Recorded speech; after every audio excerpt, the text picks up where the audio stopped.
We are headed down on Prophet Island here, about 20 miles above Baton Rouge. I'm gonna see how it does on signal and stuff. Yeah, we'll see how this works out. We will see how this works out. That's off a little bit, but yeah, tight turns. We'll see how it goes. I'm gonna probably just set it back there, maybe have a view of me driving and not so much talking. Just kind of a view. I'm gonna see how it works out. See how comfortable I feel with it and all that. But we've got 25 barges. We got to go down here to Baton Rouge and drop a couple. But I figured I'd catch this little stretch here. Some turns I got to make here at Prophet Island, Solitude, and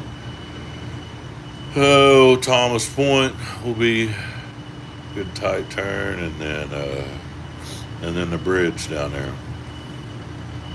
So, yeah, we'll see how it goes. And that's these charts. Vector.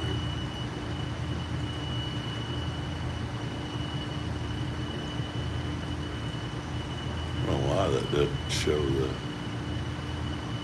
piers better. Anyway, we'll get down through there. We'll get her done. We'll get her done. I think this is going to work out. I don't know. It might make me feel uncomfortable. I might lose signal. I don't know. Those are two things that are possibilities. I'm going to try to at least get a little of this low water footage. I think I can open those up and give a little better view. Ooh, look at the brass shining. Shine, shine.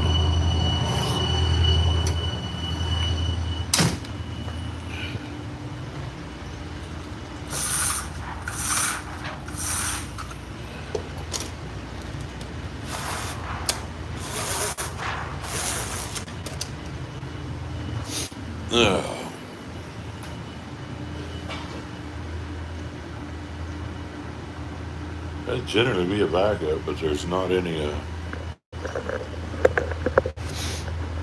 not any water to really make it very swift, so I don't think it's going to be an issue.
downside. Just notice a bug. Okay.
Let's see how it goes. I slowed down a little bit. I'm gonna probably steer around this turn, I think. Let's get this set up.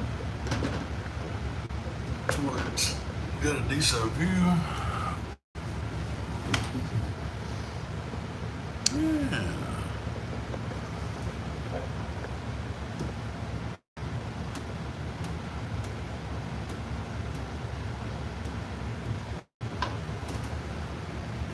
I think that'll work. We'll see. Hopefully it won't be too shaky.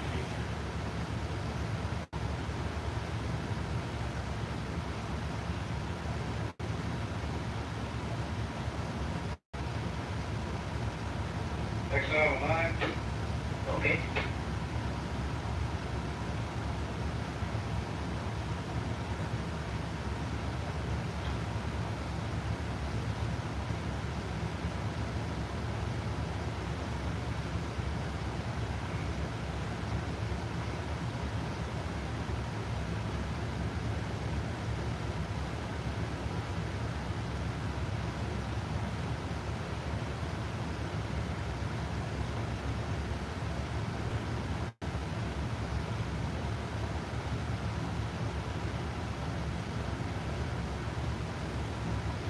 Turn it a little bit. See how that looks. A little bit.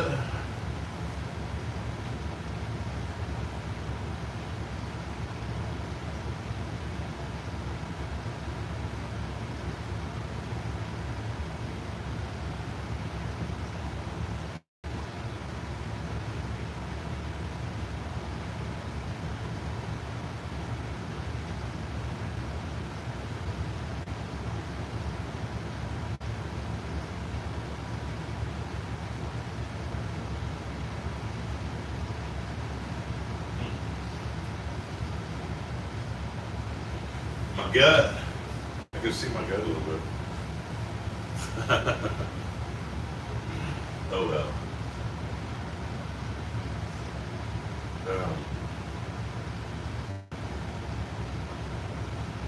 We'll see how it goes. We'll see. Boy, I don't know. This is a pretty tough little train though.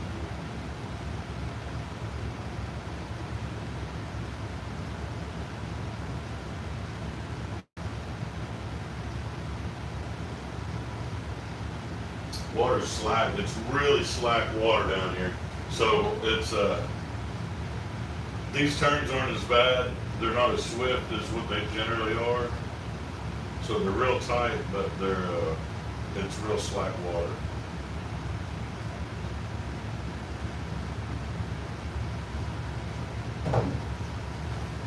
So with that.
On the bridge.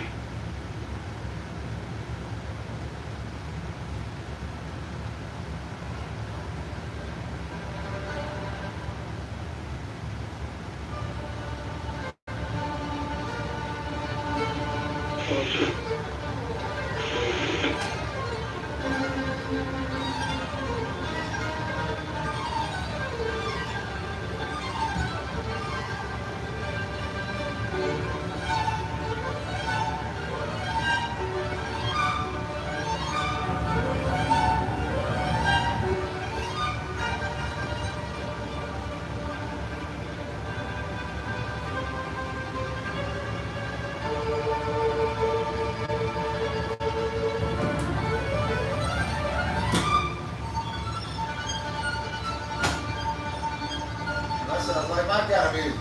Hell yeah.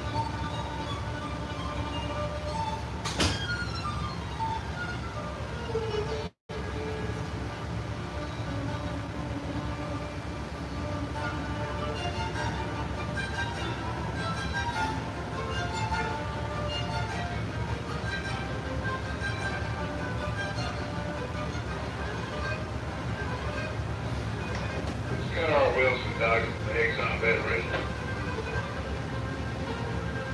Channel 9? Channel 9.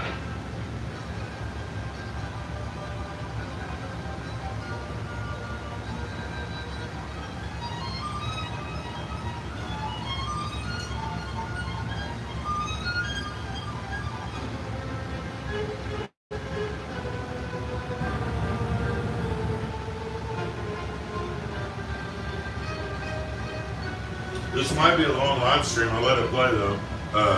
As long as I got signal, hopefully. I'll check it now and again, but yeah, I think I'll keep it on there because we'll get down through the bridge, but it'll probably be a couple of hours or so before we get down to the bridge. Just FYI. But I'm set up with extra battery and stuff, so I think I can keep the live stream going. Signal's gonna be my issue. I don't know how the signal's gonna be.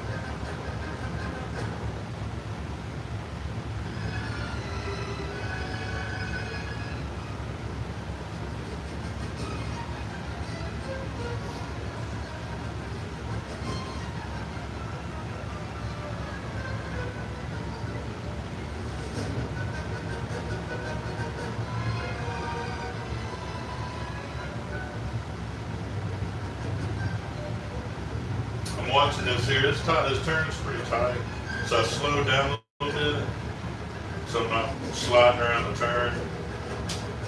And it's so dead down here, it'll be an easy steer, but it's a pretty tight little turn. I'm watching my sounder over here, making sure I got plenty of water. I can get up on the buoys.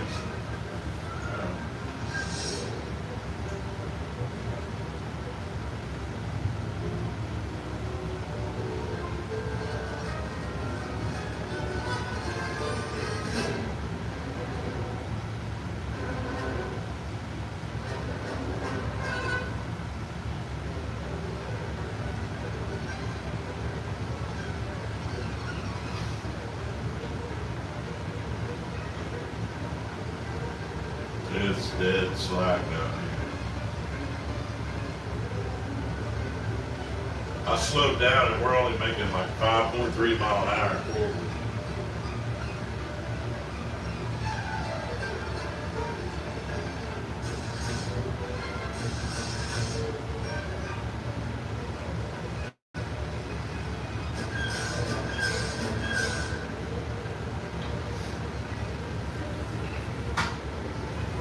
See, I'm looking at it there.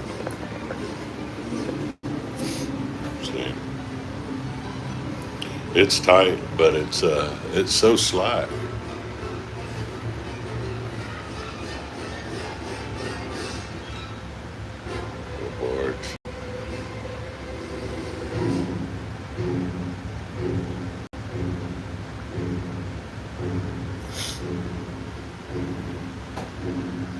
But see, I'm watching this sounder right here, which is that corner out there.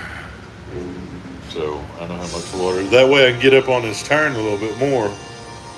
You know, normally if the water was running, it would throw me into this bank over here. But with it so slack, we can probably just steer it on around here. The thing of it is how much I can get up on those buoys to turn. So we got 30 foot of water out there right now. But that's literally in the middle of the river.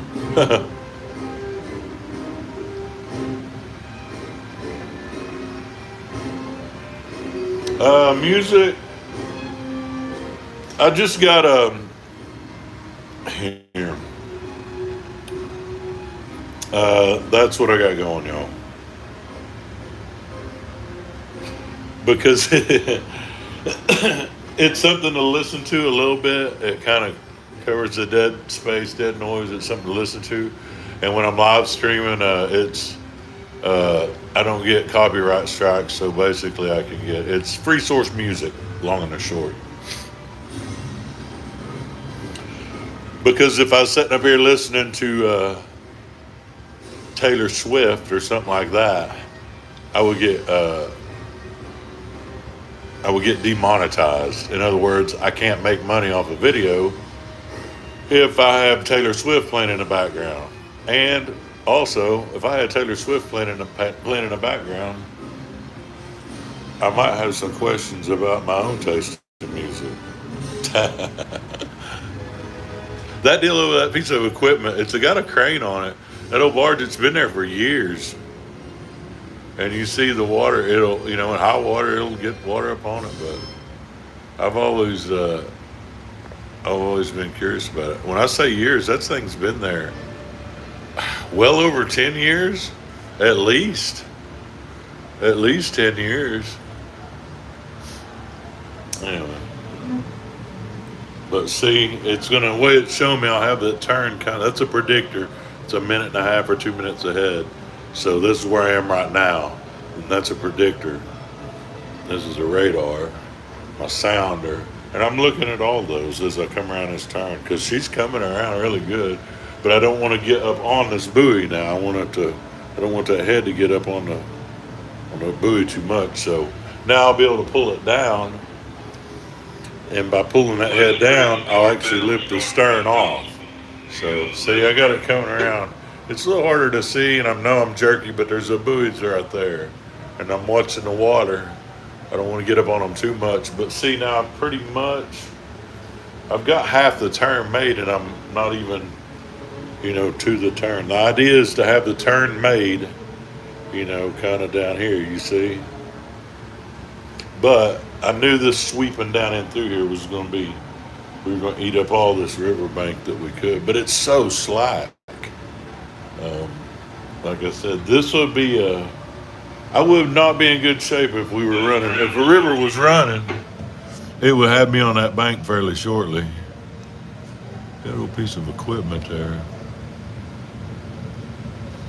I imagine you could salvage it. I don't know, scrap, cut it up. It was in better shape 10 years ago. I don't think it was operational, but then again. See, I'm going to have this turn made. Now I'm going to go ahead and come ahead on it.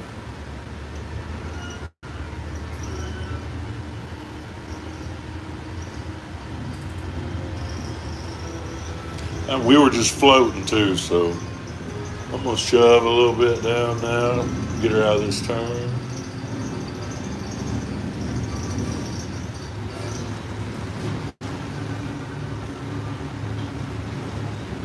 Yeah, she's tight. I mean, that's the whole issue. It wasn't swift down here, but it was just how much I could get up on these buoys to get the turn made, and then my stern dropping down in here where I'm at now. But you see, now it's showing me kind of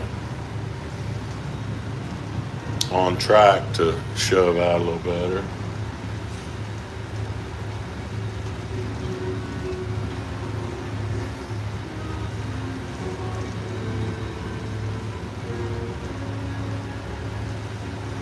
But what water there is running, it's definitely shoving me down in here.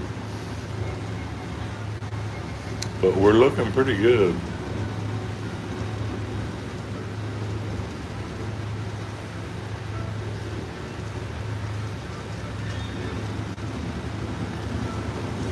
Start shoving it on down.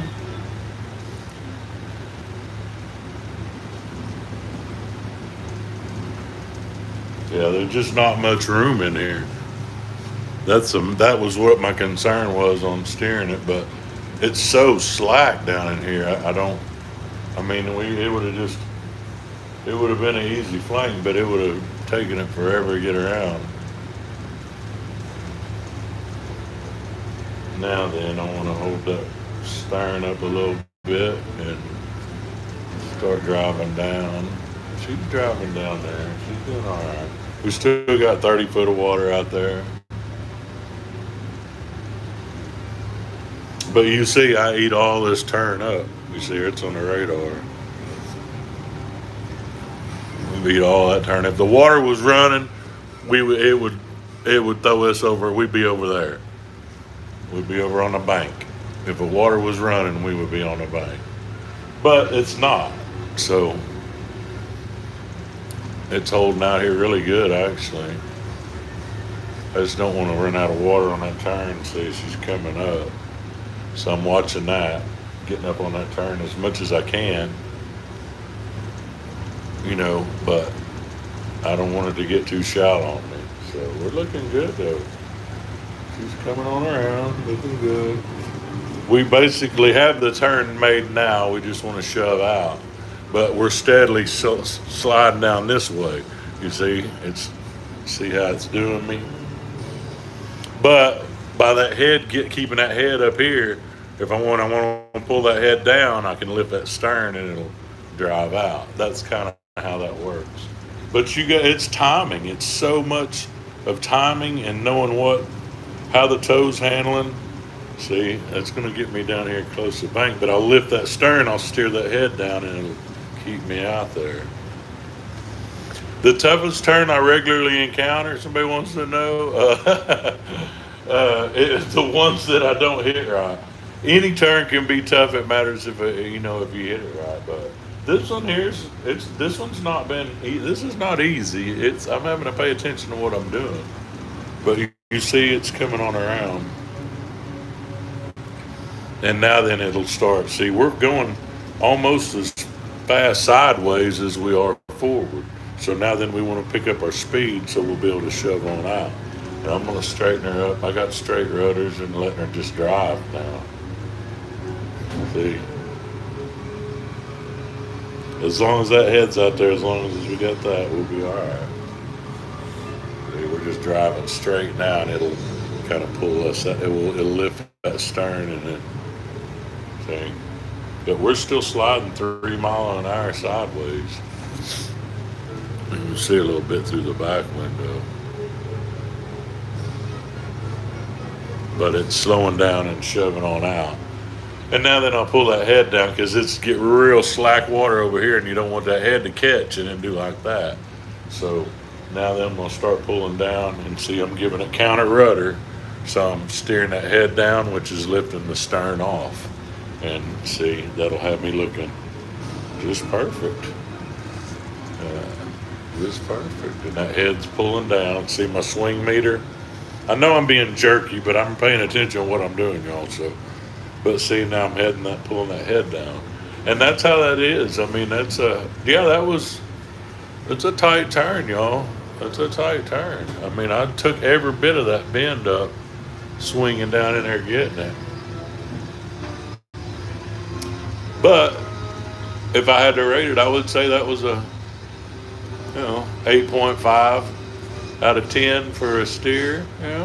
Difficulty would have been probably half the score, but a lot of it is just experience, man, knowing what it's going to do. I mean, that's just no way of really. You see the repetition of making this turn with different size boat. It's different every time you make this turn. It's different. It's never the same.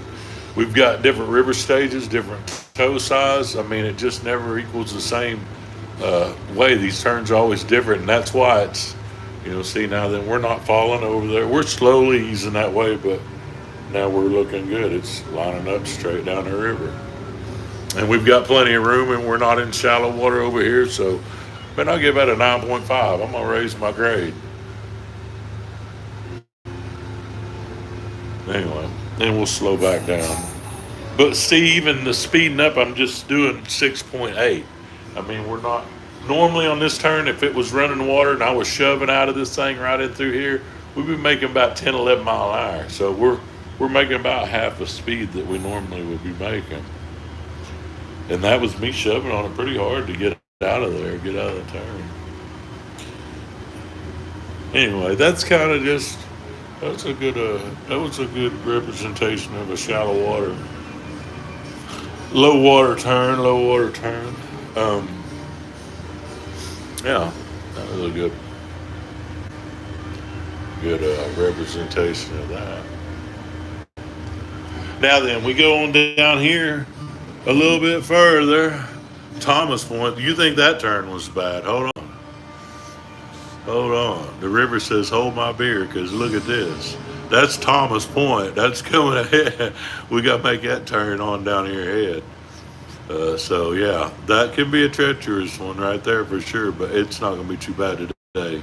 And then we'll go down there and make the Upper Baton Rouge Bridge and then the bridge. And it's showing, well, just a FYI for the bridge at my speed now.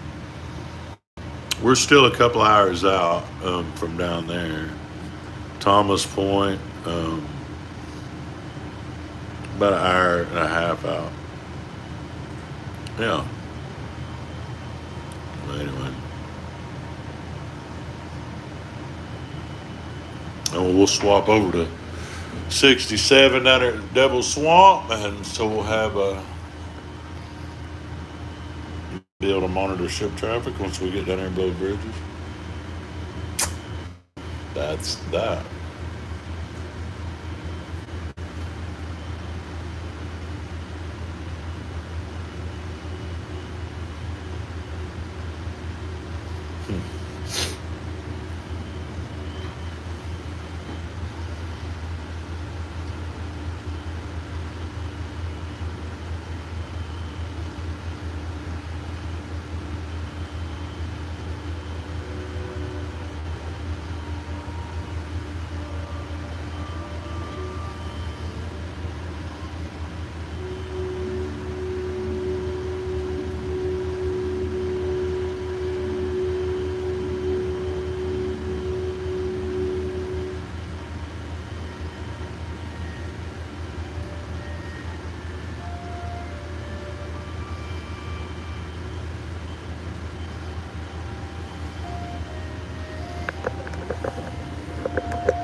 Information broadcast.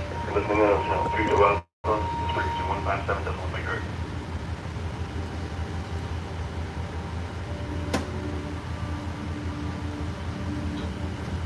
Security all stations and all stations.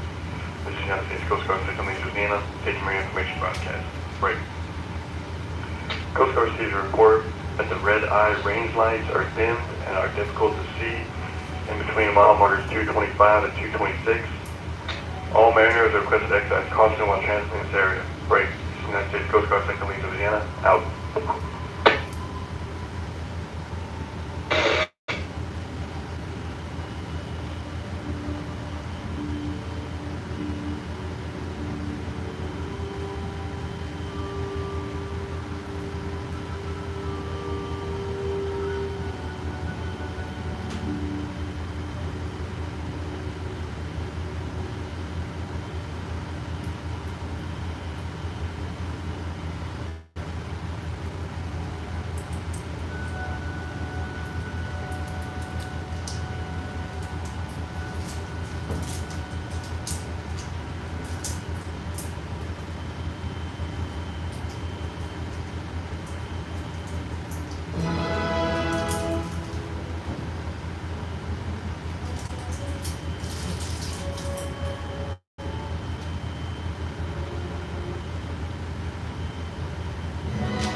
vote.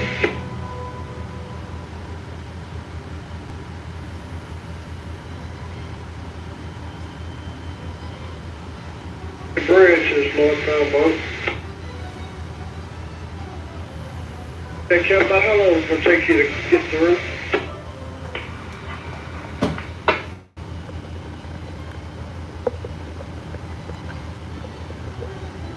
It opened up for you.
I don't think it's shaking too bad, hopefully.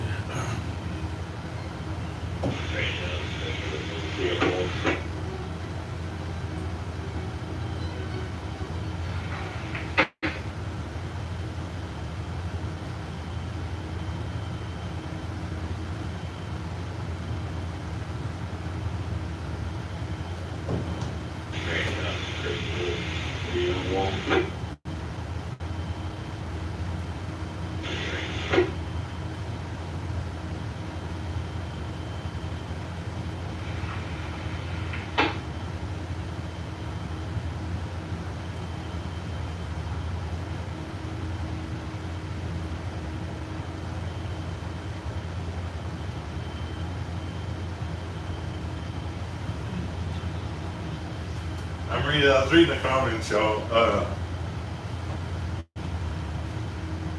That's pretty cool. Rotterdam, Netherlands, all right.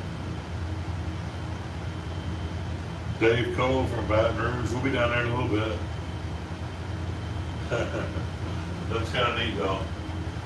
We'll see how it goes. I hope the signal stays good.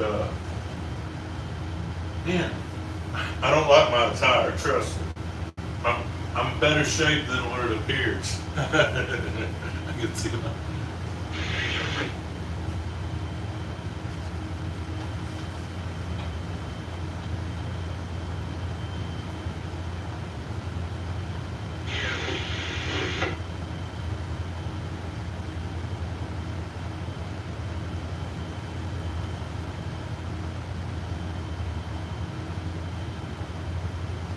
The stool, all right, here's the deal. We've got this option. It's a chair. Oh, it's got a, we got padded chair. We got a nice setup seat. We got a nice wheelhouse chair. But the problem with that wheelhouse chair is I get the propping my feet up and I get lazy, and that contributed to my bad back.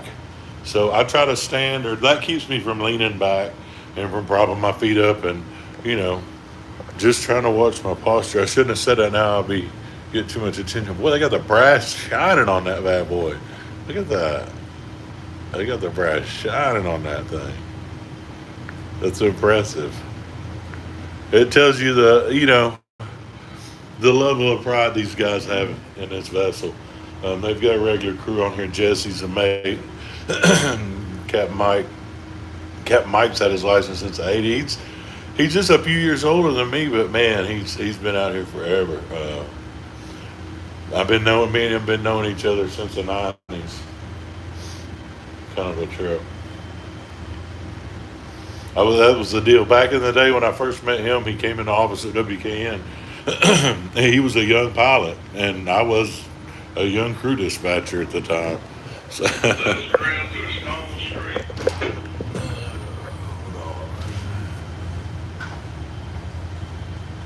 Stone Straight? Yeah, Kev, I needed to the side of Thomas. Like, we're gonna be meeting just above, got a small plate. What can I do for you? 2S, CO2. 24. Did you get up there to SQMC on 2S? 2 whistles, yes, sir.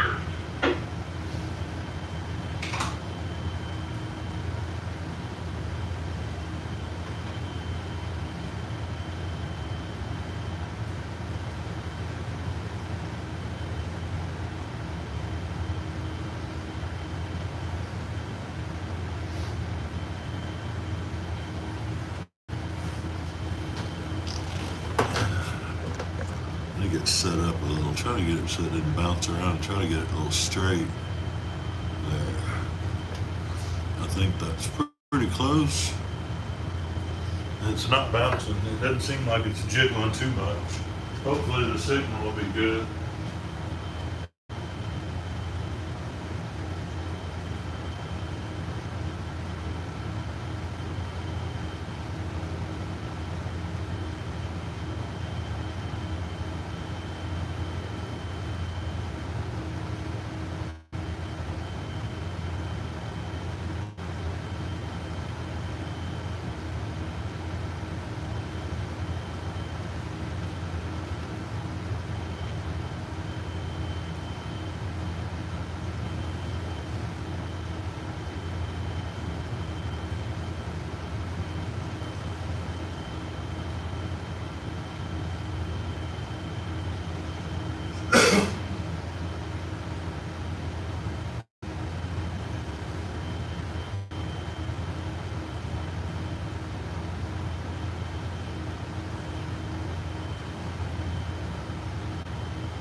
I'm getting too picky, I think, on camera position.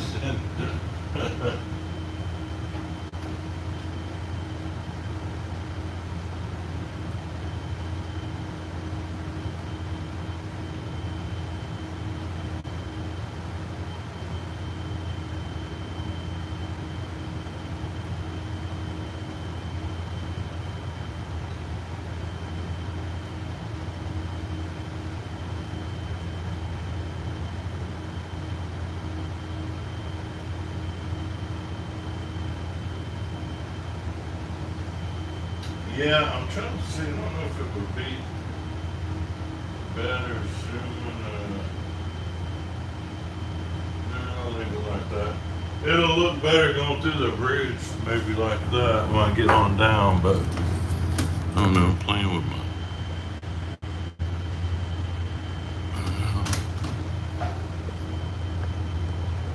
Is that better? I guess if I want to just show that.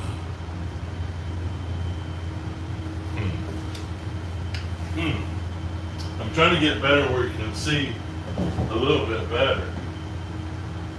It's kind of light. It's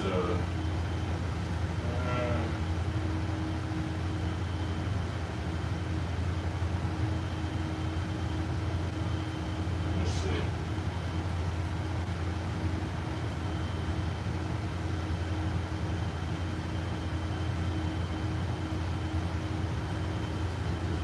Side.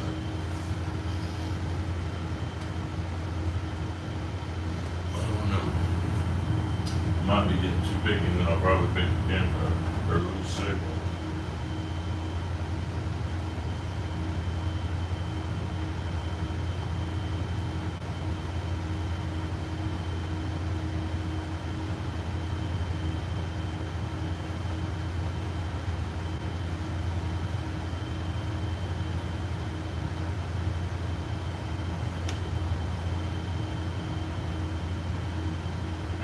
Okay, the house for Exxon.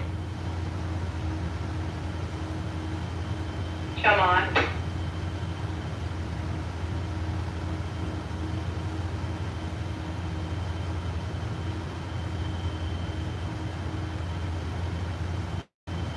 Put it on.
Great.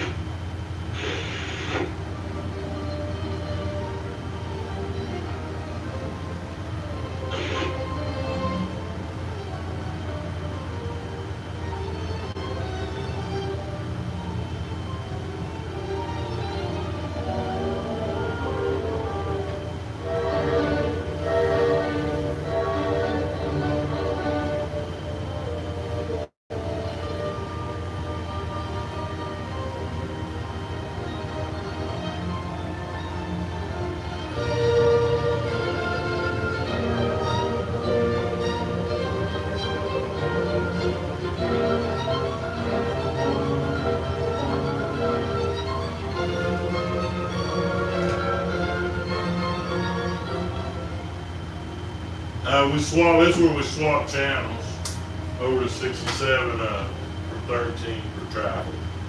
So do that Devil Swamp. Stone Straight southbound. Head on Devil Swamp. Be swapping over 67.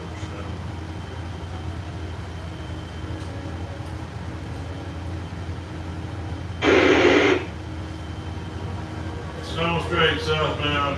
Here's about Devil Swamp. We head down on Thomas Shore instead.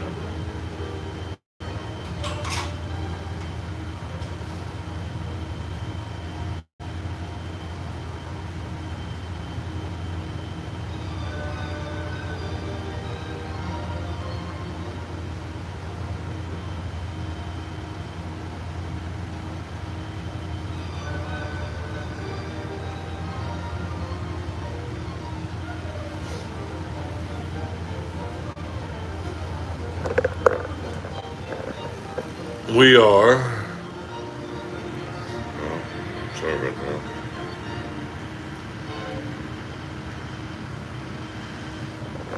Well, sorry about that. See, this is Devil Swamp right here, and we swap over. Everything above it, traffic all is on channel 13. And once you get down there below Devil Swamp, everything swaps to 67.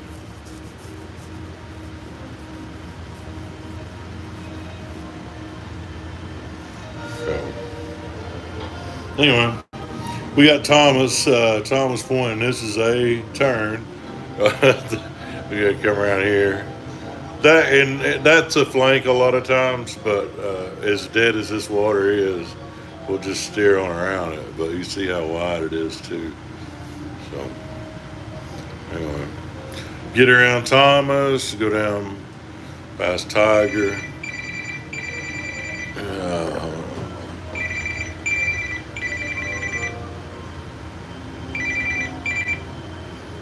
Sound straight. Hey, what's up, Warren? What's up, man?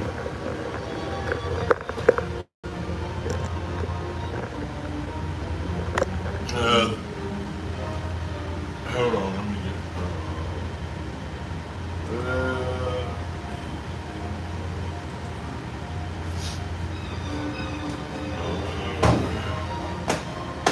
Well, okay. All right, I'm looking at it. All right, which barge?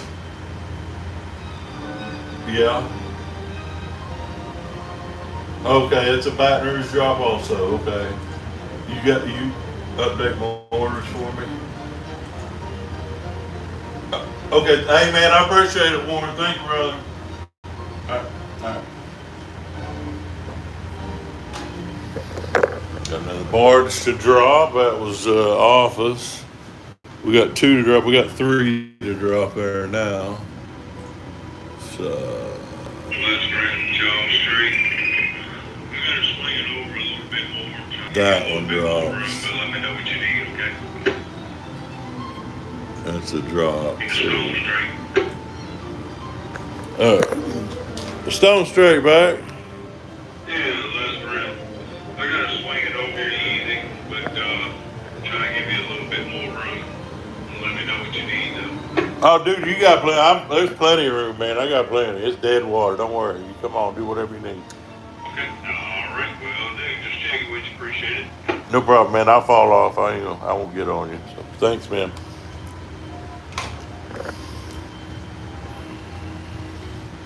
He just at the boat there. But we dropping another one, so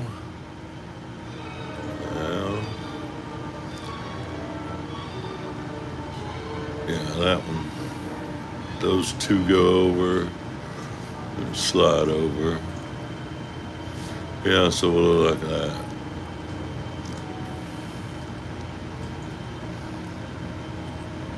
Refresh.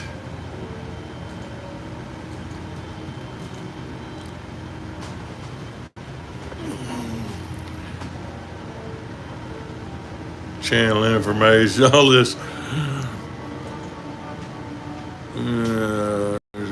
What you need, my man? I was gonna do my paperwork. Oh, come on. I got a live stream, and you cool with that? Just don't be cussing or flipping me off. Yeah.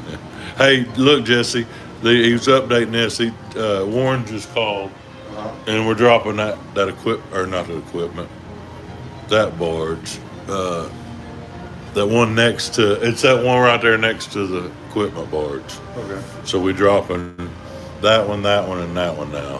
One that says Tarot, those three. Oh, the DKS one. Yeah, we'll just slide that one over, pull it, and then he's got them other two just sliding over.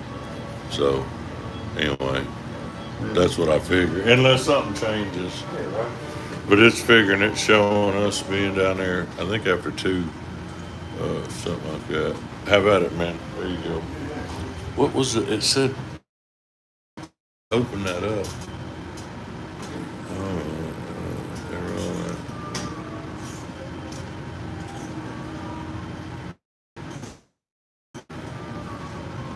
Grounding in Tunica Bend.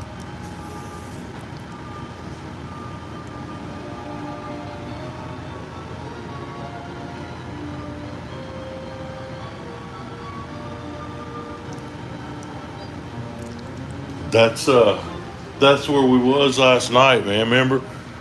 I mean, this morning, not last night. This morning, there's a boat. Where you said it got real shallow? Yeah, there's a boat aground there right now. Oh, I remember when I come down and told you. yeah. I said, dude, it's gonna get. Yeah. I didn't feel it. Did you feel it? I did. I was in my room and I felt them bumps. I didn't feel it. I knew it was gonna be some. That crossing in through there. These crossings are all bad, man. I mean, it's just. I felt them bump. I went and laid down and I felt them bump the bottom and I was like, oh, there's our spot. Knock on wood, we're down here in the deep water. We get down. Once I get down here, we're down the ship channel. We can find deep water. That's right. You cool with it, Jesse? I just got it live streaming. I mean, it's just live streaming. Hey, you're good. All right. That bother me. I didn't figure. Just we'll watch what we say, so we don't Yeah, right. talk bad about somebody. Right. We gotta do that when it's not live streaming. All right, I think I got it set. Set my camera.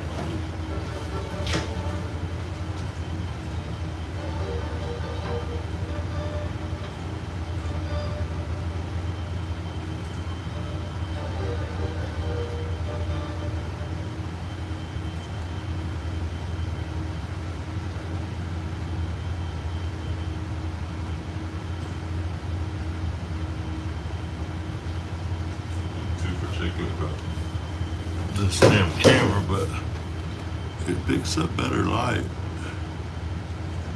If I zoom all the way out, it shows I don't know, it just seems it's better lighting. I'm suggesting.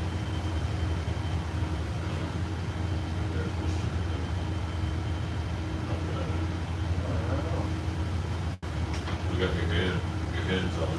Yeah.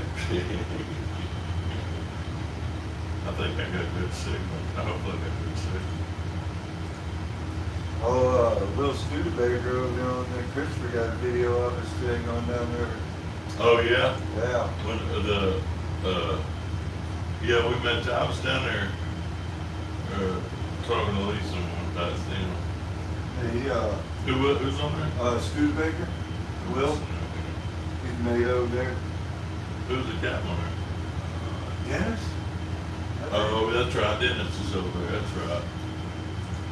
That's right. Yeah, Dennis.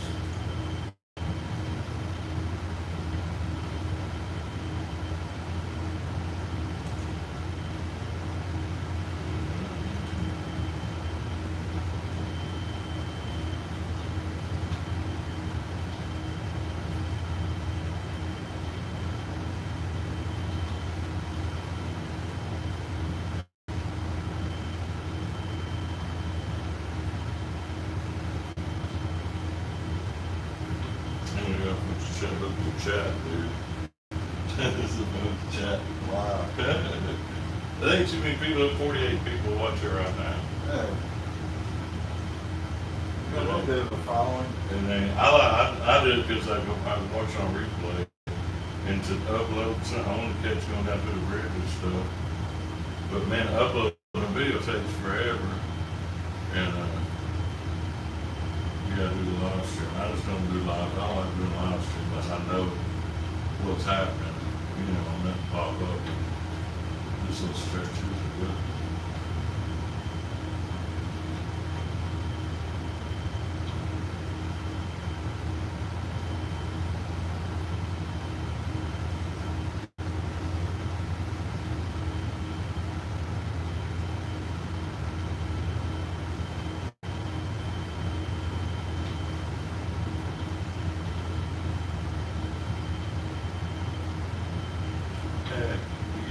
Man, it is a nice day. It ain't too hot out, too bad.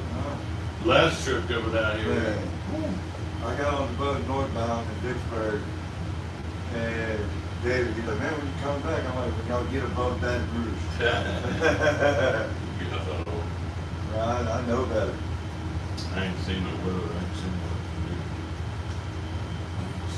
we had some nicer weather past few days. So Yeah. feel cooler.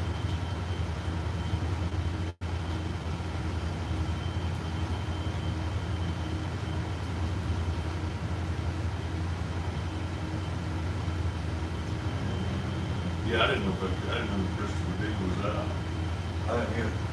That's about the Dennis Matthews, the Dennis I was thinking of. Yeah, that's it. He's on the, that's right. I'm trying to think of his last name. That's it. Yeah, matter of fact, Dennis was he was first Captain my road when I came walk over here. My first trip over here, I was on the bridge, and he was running Captain on the bridge.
Stuff, man, about emails about grounding and all that. Yeah, I've stuff. seen that. I've seen all that. Eddie out there in Natchez that does the crew change and all that. He posted a video the other day about how much water dropping out of there. Yeah, there it is. Okay, so. Yeah.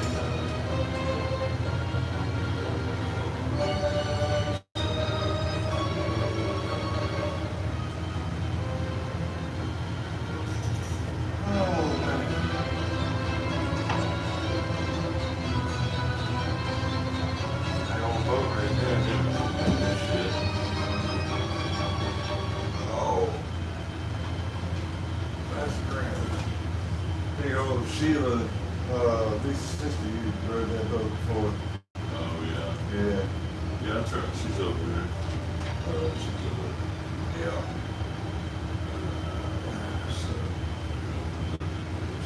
But yeah, I imagine that's probably, but hell just, you know, I didn't get down there every time we get back in. Yeah, right? That's How it goes. Yeah, they got on there. I think that'd be easiest because that one's gonna be, Yeah. that one was gonna be right there. So just, It's on I'm down in the hole. Some two draw, them two go there and they slide one over, yeah. I figured that's the way we do it. Cover that narrow barge right there. It's in that, fourth string. What about it?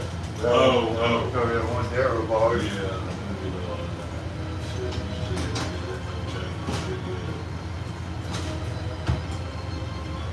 That makes it. yeah, Darryl kicks up, yeah, four, that'll clear them up, clear it up. And then boom, right there, wherever you want to move that. Yeah, there you go.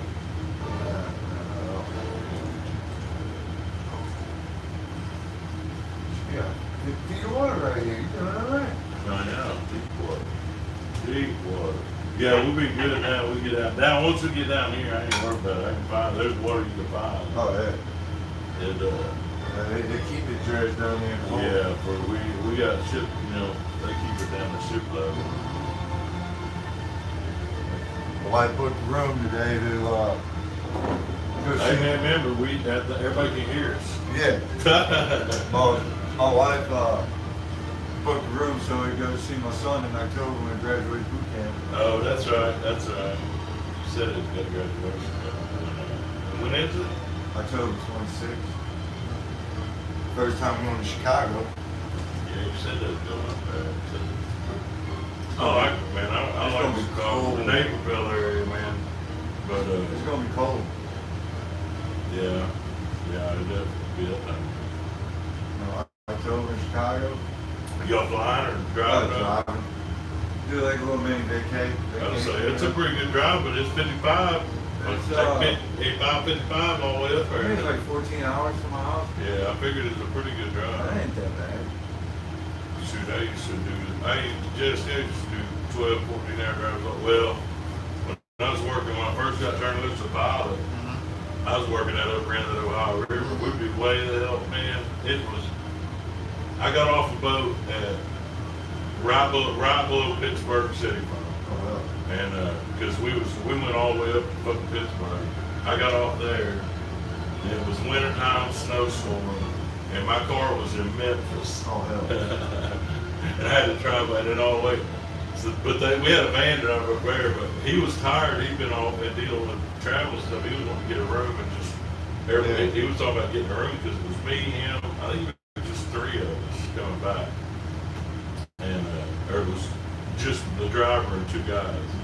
And I drove about half the way from up there to Paducah, and then Paducah they got somebody to drive me to Memphis, and they got my car back. Long and short, it was 20 hours. 20 hours all the From way. Pittsburgh all the way. Pittsburgh to Oklahoma. Oh, hell. 20 hours. I drove to Natrum a couple of times, Yeah. and that was like, well, I remember it was like 16 hours one time that I drove, like went straight from my house straight to the boat. I think it was all this morning. But we'd drive to Paducah. I had a bunch of, sometimes there was about a 2 or 3 year stretch there where there was a couple of us riding together at least, 2 or 3 of us. Right. And we'd ride to Paducah. That was, I'm trying to remember about how long it took. Paducah's it matter on what time, but I'm thinking like, it was an 8 to 10 hour drive maybe. From your home? Yeah, and then we get to Paducah, but then we get to Paducah and get the crew van. We time when we get to Paducah first thing in the morning, and then get the crew van, and then and we was driving. I was usually driving the crew van because we didn't have a driver sometimes. But that was a general thing. And the boats we worked on was up on the Illinois River, so we drive there, we get there, and then hop in the crew van and drive all the way up to Chicago or anywhere. They was usually up around that area. We want to drive up there. That way we kind of on the way back stop and see some things. Oh yeah. You know. Yeah, that'd be, I mean, that'd be a bunch of stuff. I mean, that'd be a good vacation trip. You know what I'm saying? I mean, It was just me and the wife. We got a suit for the kids. oh, so it's just you two going? Yeah, because they only allow so many people at the graduation. How long y'all allow for the trip? We're gonna 4 leave. days, 5 days? Yeah, we're gonna leave like on Tuesday. Get up there on Wednesday, check in. Graduation's Thursday, and then they let them sign out from graduation till Sunday. He's got to be back Sunday, so he can start his school Monday for his job. So y'all are just he's gonna hang out with y'all then? Well, my ex-wife and her old man and then his brother and sister are going. They don't have a sitter, so I have a sitter. Okay. And Y'all get along pretty good then? me and the ex-wife? Oh yeah.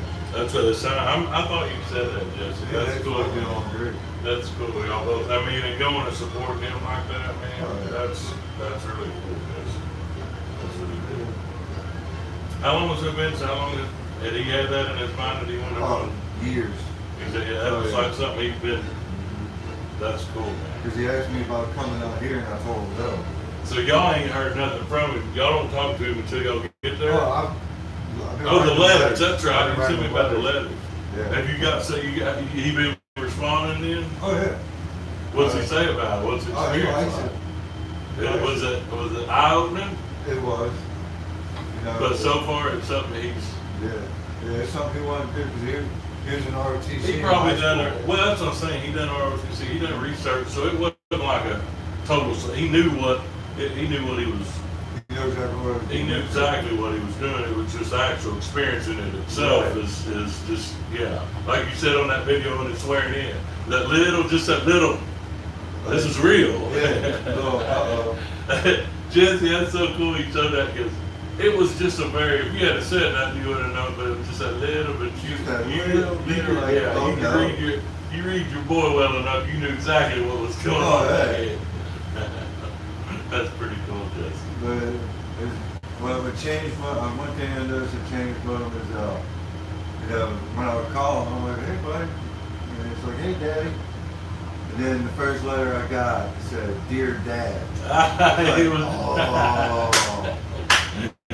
Just that quick, it went from yeah, dad he to thinks dad. you little boy no more, is he? He turned into, he's a man. Well, not turned in, he is a man. Yeah. But that's, yeah, Yeah, yeah. those little things like that, I get it. I get it. Just like, man. That little boy you bounce on your knee, Uh-huh. yeah. That little boy, yeah. Cute when he's sleeping, all that stuff. Now he's turned into a killing machine. Well, you said, what's he gonna? Does he know what kind of stuff, like what area he's gonna get into and stuff? Damage control. What like damage on like? It's pretty much like learn how to be mechanic and electrician on That's- planes I and got boats and all that. Repair. So he had an idea what Yeah, yeah. the path he wanted to go. His senior year of high school, he got Dude, his that's class, so cool. he got his class 1 certification in welding That's while I so was in cool. high school. That's So it's, just neat, man. I think that's neat. I told him, I'm like, dude, you're 20 years old. You know, if That's- you turn into a career at 40, 41, you can retire. Yeah. I know. Full Well, pension, benefits, everything. my ex, her brother was he was Navy. He retired, but he was on. He worked in.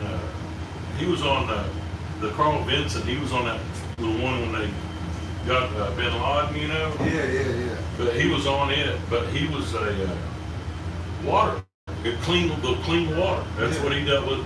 But that was like he could go work. I mean, with what his experience knew I that. can go work anywhere. At like a water treatment plant. Yeah. That's what it was. He had a full training, knew it, you know, all that stuff. Everything. On one of them ships. And then plus his retirement. I mean, it was like he ended up when he got out, he retired, and he knew he wanted to do something, but Right. he didn't know what. But that was the deal. He ended up finding like an oilfield job where he basically went just watch. He wasn't no hard Yeah. work. It was basically sitting watching gauges, like engineering type Yeah. job, except for he didn't have to do the work. He just Right. had to watch it. But it was just something that he wanted to do. It was an opportunity. It wasn't. There was no pressure. He just, you know, Yep. No, that's he the was same saying. thing with him. He was saying. I mean, hell, James is. He's a couple of years younger than me, and I mean, he fully retired. Yeah. That's been shit 8, 10 years ago. You know what I'm He's saying? still collecting the pension. Yeah, and he's young, got benefits. I mean, Great you know what I'm benefits saying? from them for the rest of his life. He bought the when James had bought where he was stationed. He was stationed for I guess the majority. He ended up buying a house that he there, kept that, ended up having, you know what I'm saying, and then bought his grandma's house. So he didn't have. He was able to build that stuff when he got out. He had a real house. He had a home. I mean, everything's set. So that's just the opportunities, man. That's the thing, the opportunities. I don't think some folks realize the opportunities.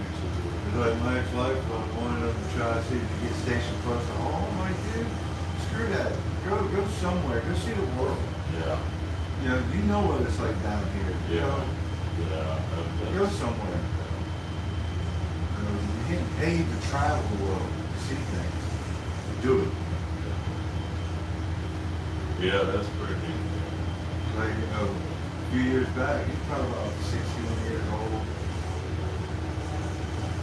Yeah, he's about 16. When he first got interested. Oh, it was before then. But it was about 16, that's about coming to working out here. Oh, yeah. And I told him no, and it's like,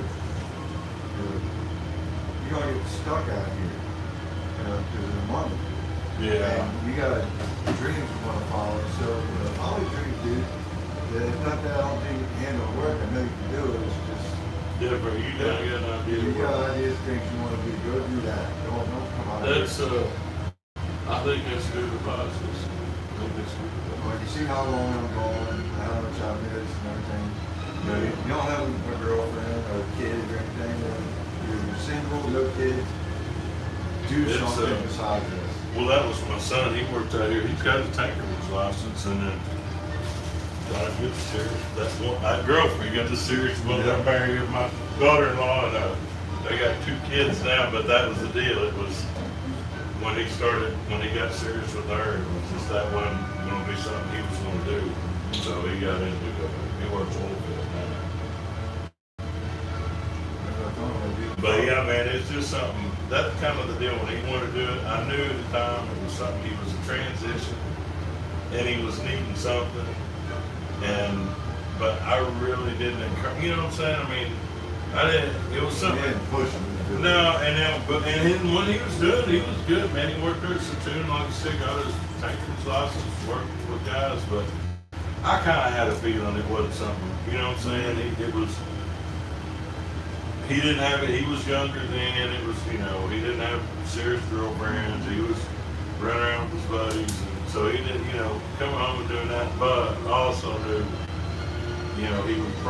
he wasn't like, he didn't get out and do all crazy partying. It was just, Right. I could tell he was feeling that being home was something he was probably gonna prefer. And when he got serious with that girl, that was good. And I was glad. He did try to, he knew that was, he wanted to be home, and there was opportunities. He was young enough, you know what I'm saying? So I'm glad he went and went on another path. Right. It's just weird not being able to talk to him, be able to call him and say, hey, what's up, man? Yeah. But once he gets out of basic, he'll get his phone back. But y'all pretty much talk every day? Oh, we talk about it every day or every other day. Yeah. That's cool. I talk to Nicholas quite a bit. Usually, when I'm on a boat, I think I'm going to do him more, probably. Because I know his morning schedule, I know when he's headed to work, he got like about an hour drive to work every day. And I know his morning schedule, he would call me. That's what he's going on. I'll always call them and see how they're doing and whatnot. And then when I was home, the girls in school, the weekends I'd go get them Friday, I'd get out of school, bring them home Sunday evening. And if I was home for the summer, I'd go pick them up.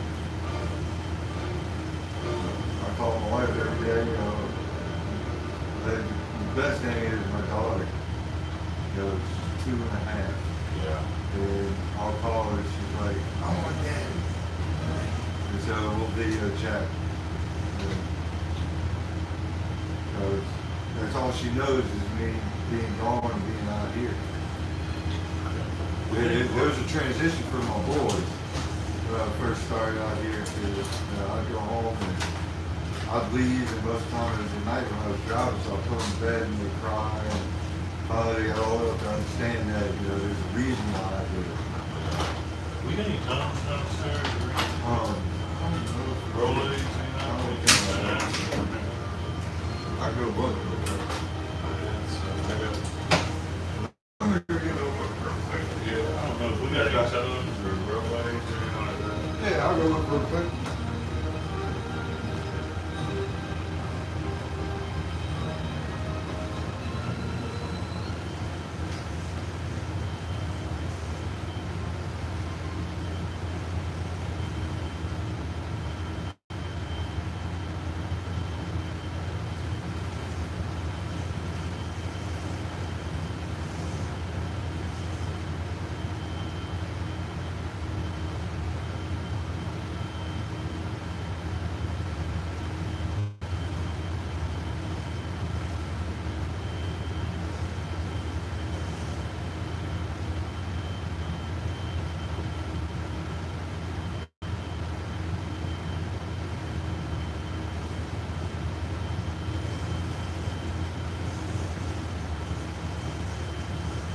Somebody tell me I appreciate it. Turbo Boo said Missouri Bend gets a little narrow around the Dow dock, which I read way out there. Appreciate that info, man. Come around Thomas right now. Tell me I appreciate it. Turbo Boo.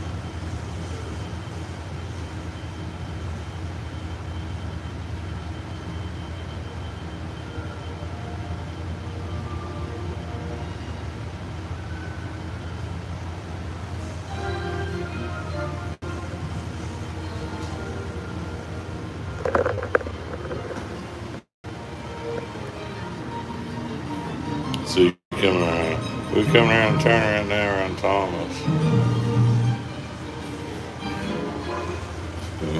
Coming from that way and then going that way. That's a heck of a turn.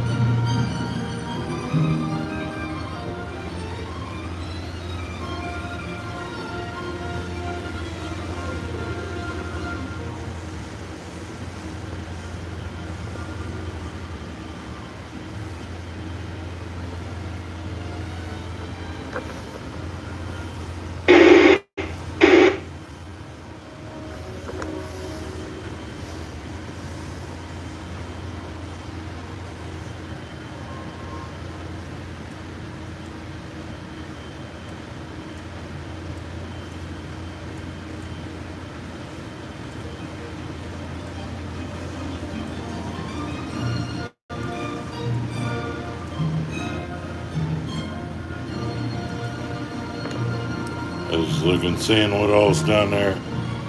We got to stop down here. There's Baton Rouge. We'll be down there about an hour at the bridge. I've had this live stream going for a while.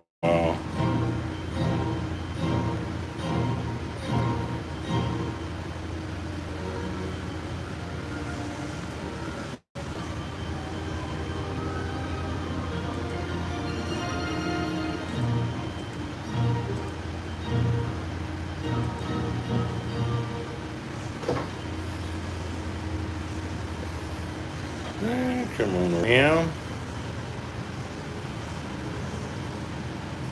Yeah, it's dead slack. Yeah, but something, but Chris, he has something for heartburn and What is it? indigestion. What is it? It's prescription. Oh, hell. It's for heartburn and indigestion. What is it, though, you know? I didn't tell me what it was, but I ain't gonna take that. I don't know what it is. I can go ask him what it is. Yeah, ask them what they are. I don't want to take something to act with my medicine. Right. I just wouldn't like regular antacid.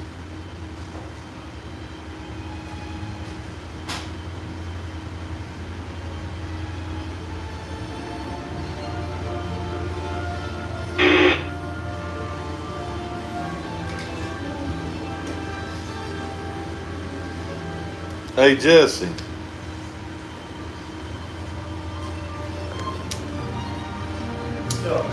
Hey, grab up some. I just baking soda's what I usually use. It's Malox. Oh, that's Maalox? Yeah. Oh, hell, all right. Yeah. And that'll help. Yeah, I'm not talking about the hash on. That's gonna get some more.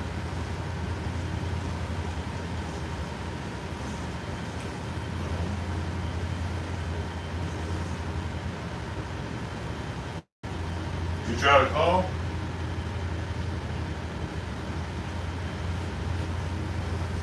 Oh, okay. Yeah. I got a live stream going right now, so.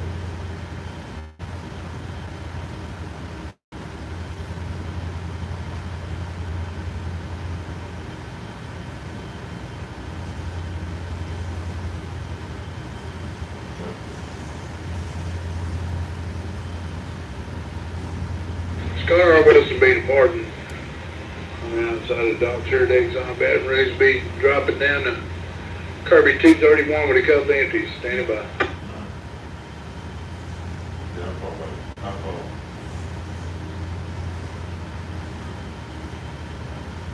Yeah. I'll check the schedule on it. We'll do the schedule. Yeah, I'll check that. Okay.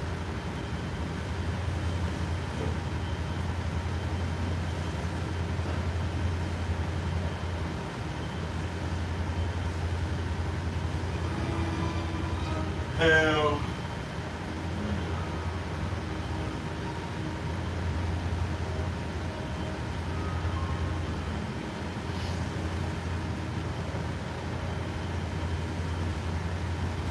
Yeah, they give us that one and drop just how to get that bug. Ah, damn it. Got that bug. There's a bug on the window, Jesse. Oh, Right where I got the damn camera, look. It's right there at it.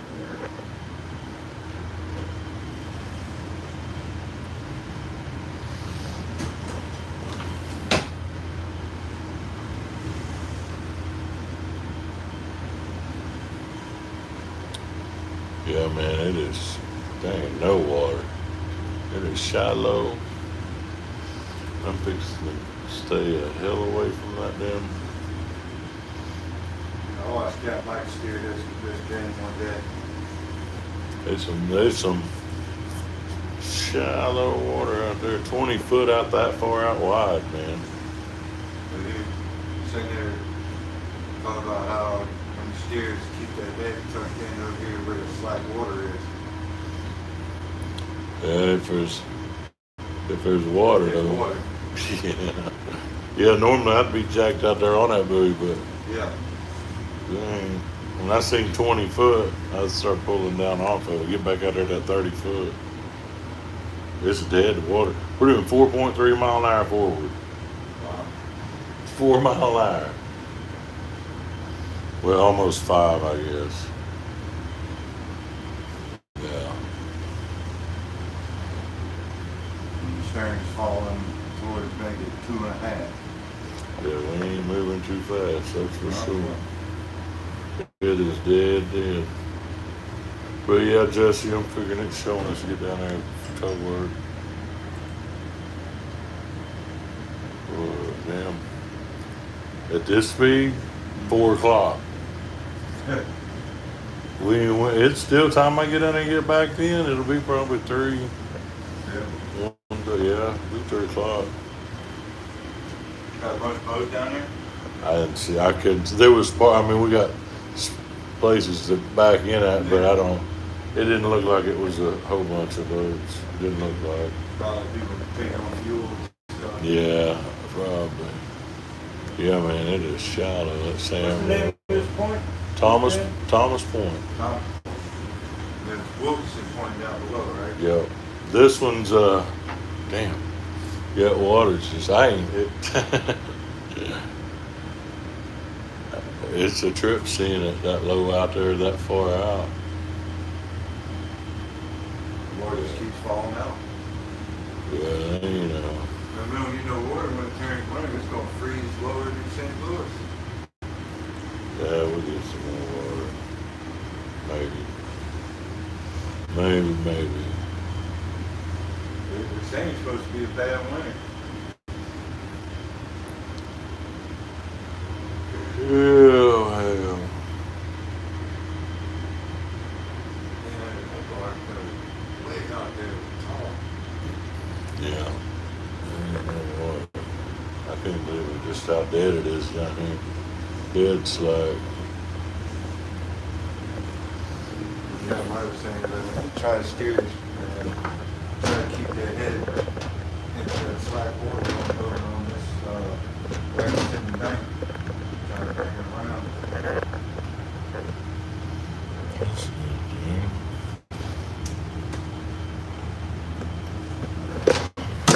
Ooh, watch it. I'm too particular about it. Getting it set. Nah, that'll work for now. Yeah, it's dead slack, this.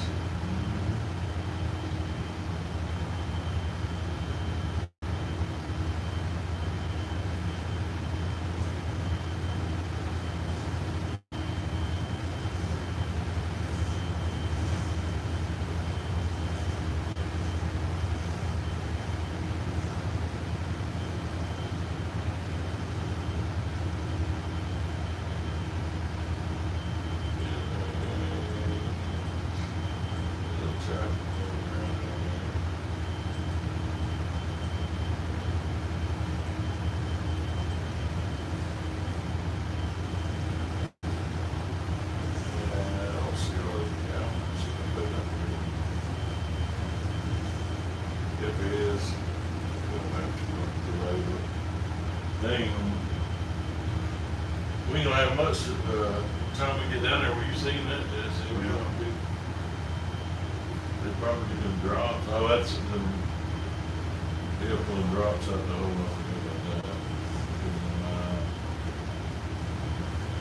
Well, you pull that one out, slide that one over, and pull two out. Yeah, Slide the other two over. slide the other two over and do it. Not too bad. Nah, that ain't bad.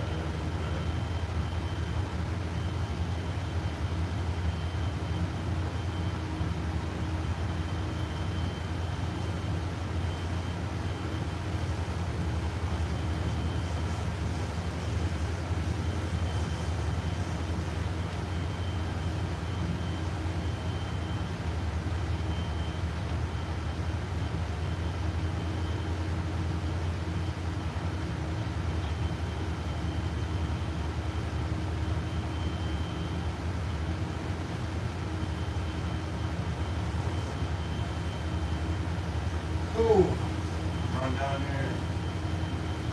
Oh, you know what I'm thinking before I get down there. You ready to do some towing? Alright, just I'll give you a shout. Yep. Anything?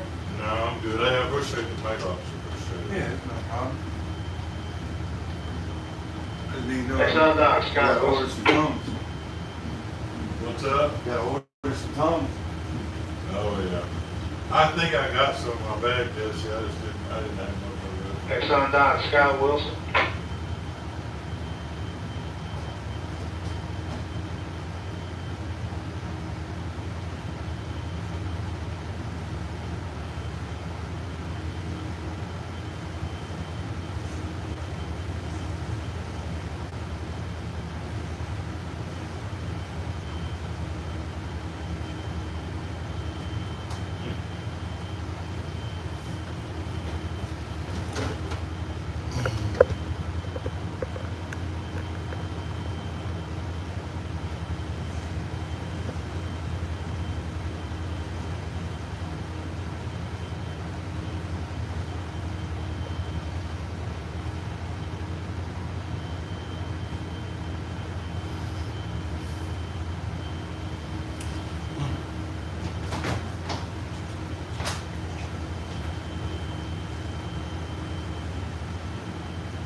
We'll see.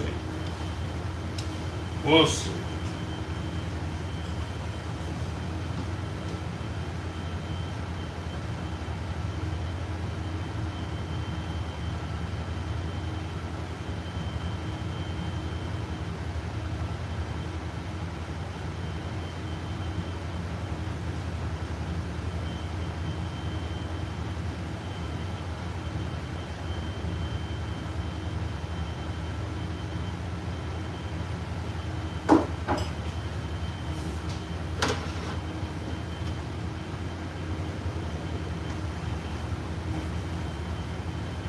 Sun Dock, motor vessel Amy.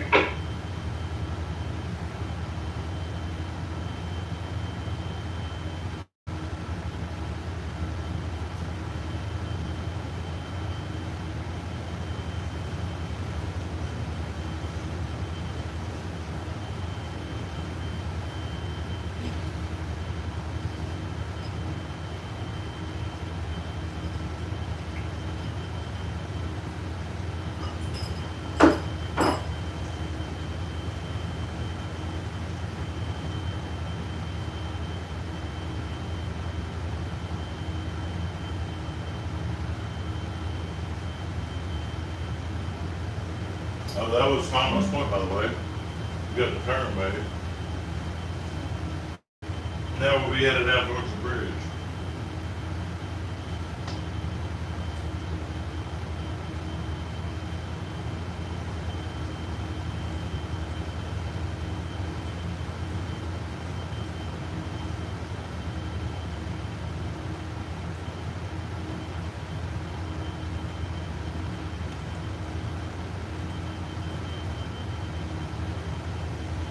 Exxon Dock, motor vessel Amy.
Channel 9 and Scott Wilson.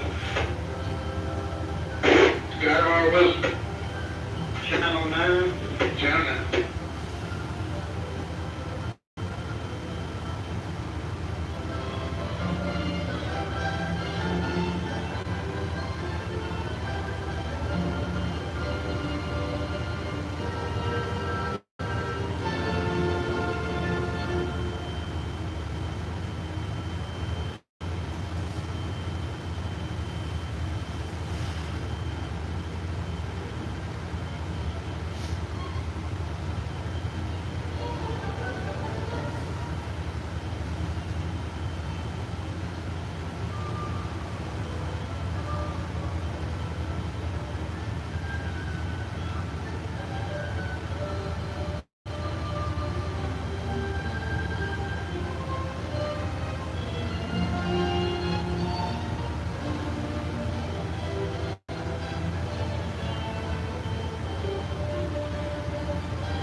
Headed down on Wilkinson.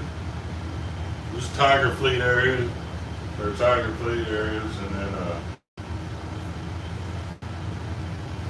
make a turn around Wilkinson. We'll be looking at the Upper Baton Rouge Bridge. Headed down on Wilkinson.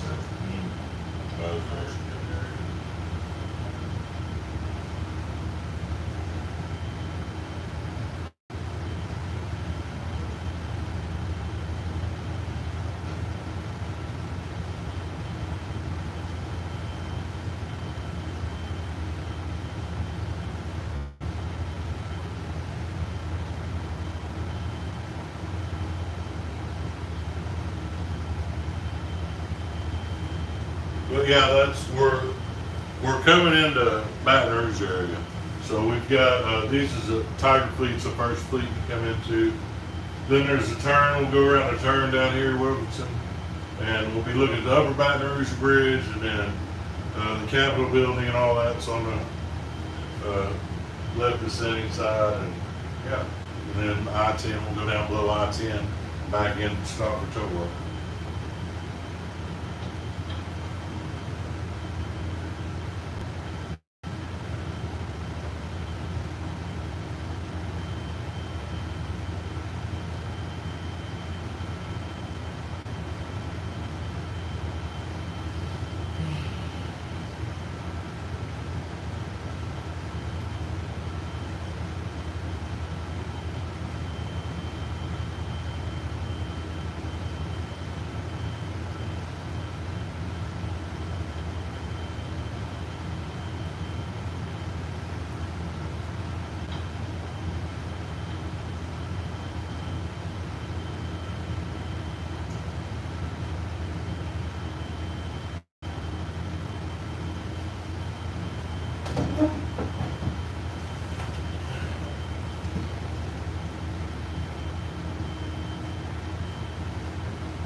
Fleet tugs doing the work. There, Tiger.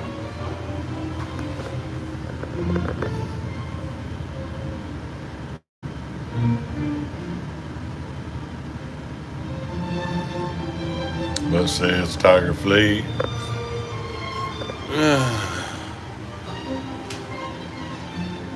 And Wilkinson Point right down here. We'll make the turn and be looking down at the bridge.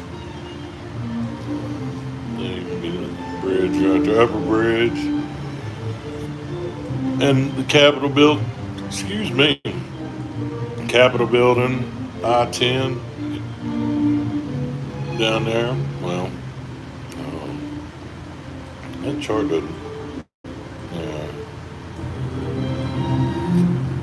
It's not picking the bridge piers up real great, but anyway, I-10 right there. Cajun Hustler. But that's where we are. And we were, where we've been was, see, I started videotaping, or started live streaming, I mean, right here. So I've come down to Matt? Down, going down a fleet. and we're going down here. That's us. We'll go around and turn, and we're gonna go down here below I-10, down here at the fleet, and we'll get back in somewhere down there. That's Port Allen Lot.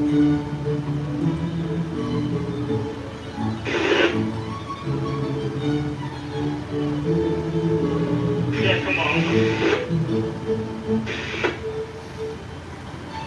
Anyway,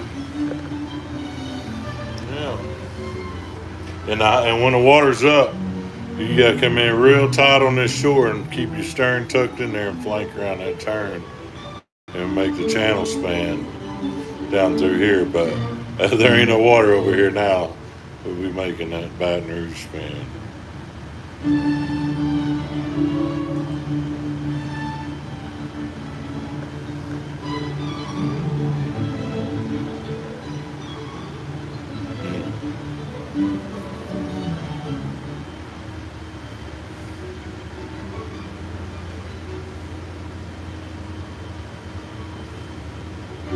Southern University's over, like in deep part of the bend. That's where Southern University is, and LSU's down there by.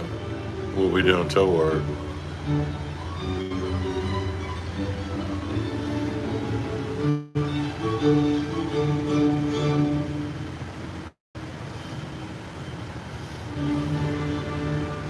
Yeah, I used to park my car back in the day. I'd catch a boat down here.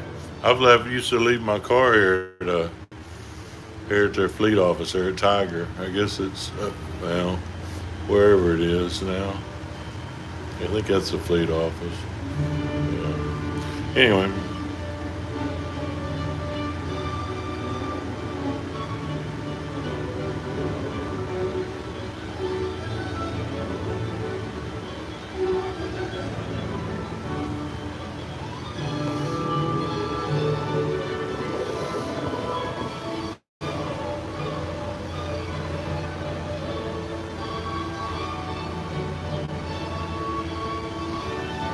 Yeah, I'm on the Stone Straight. We are on the Stone Straight.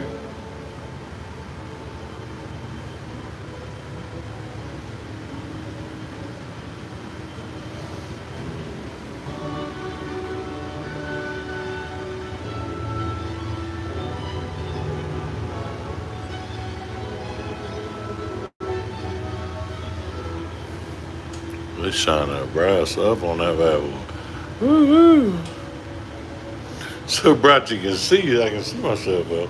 I'm gonna get over and mess with that later. That's a trip. They got that bad boy shined up. That's impressive.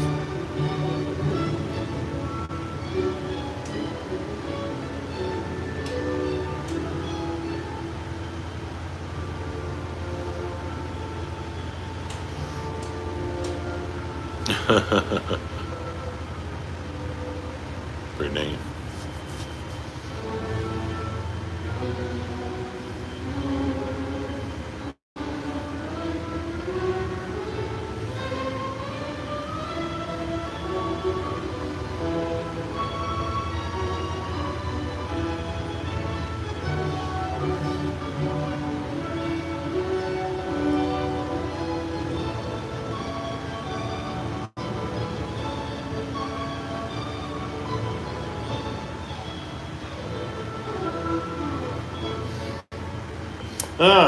Pay attention now. Basically, what I do on this is I use my 1 mile ring right here, and I'll shape that short, and that'll line me up for the bridge. At this stage of water, I mean, well, it's just dead slack down here. I'm making 7 mile an hour, and usually, we'd be making at least, around 10 mile, 10, just depending on how hard we was running, but.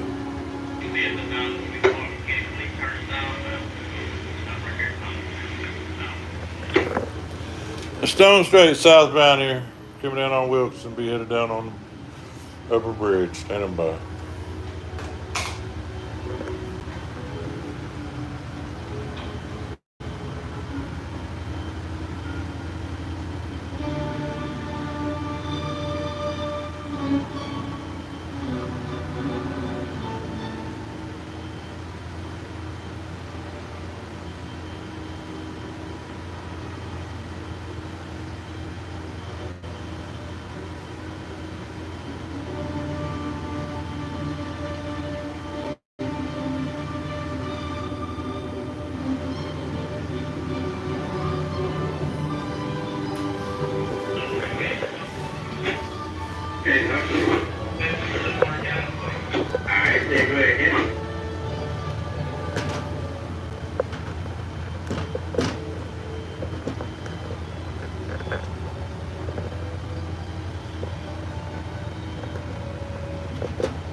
See how that goes.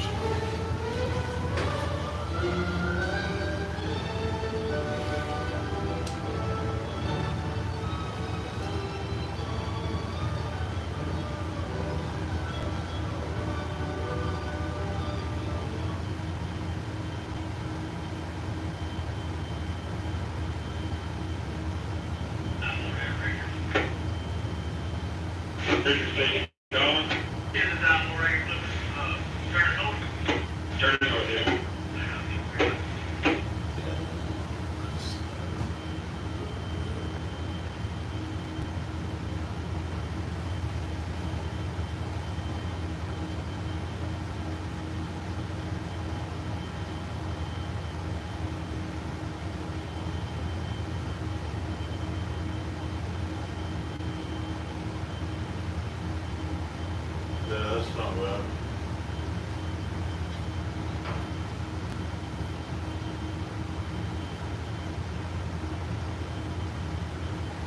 Try to make it where you can see out a little bit better. And also so I can drive.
Security, all stations and all stations. This is United States Coast Guard, Second Lane, Louisiana. United States Coast Guard, Second Lane, Louisiana. For radio information broadcast, listen to us on 3 Arrival, District 2157.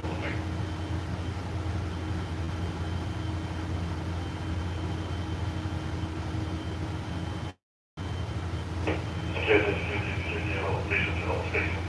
This is United States Coast Guard, Second Lane, Louisiana. Take radio information broadcast. Right. Coast Guard gives a report that the red eye range lights are dimmed and are difficult to see in between mile markers 225 and 226. All mariners are requested to exercise caution while transiting this area. Break. This is United States Coast Guard, Second Lane, Louisiana. Out.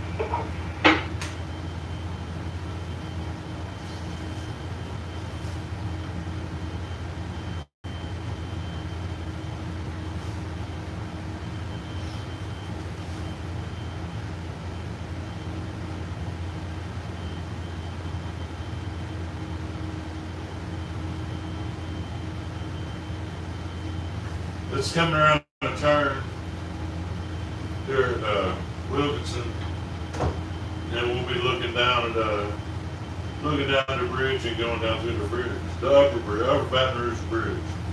Baton Rouge, we are arriving in Baton Rouge.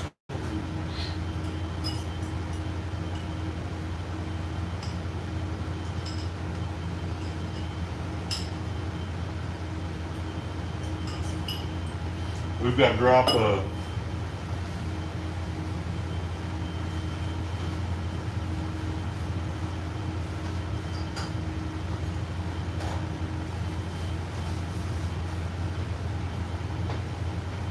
we got to drop 3 barges down here.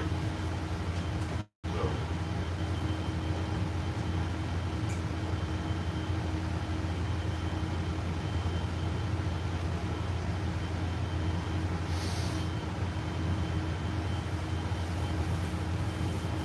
My God, I can see the side view. I don't like it.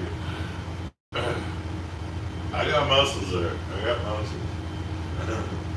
It's a shirt, y'all. It's a shirt.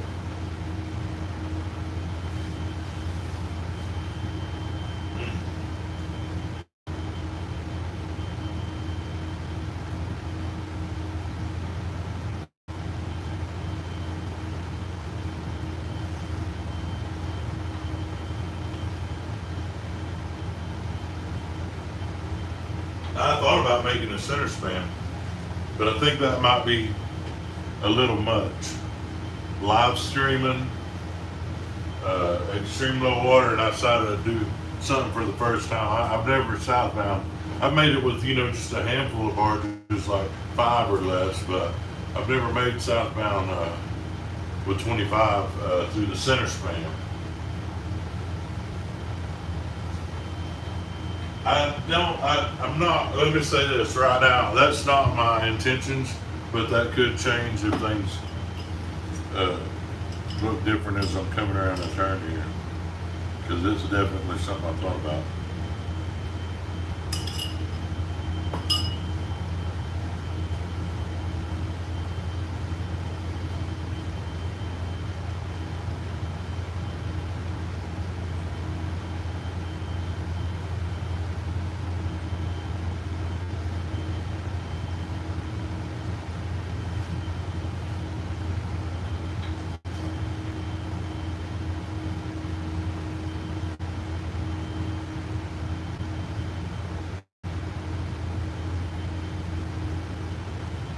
Crazy how shallow it is. It's crazy how dead slack it is also.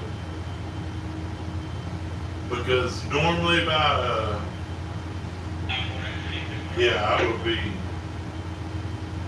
definitely different shape. But it's so slack. The water's so slack, we gotta let it drop. We gotta really get down in there and let it drop down in there to make that Baton Rouge smell.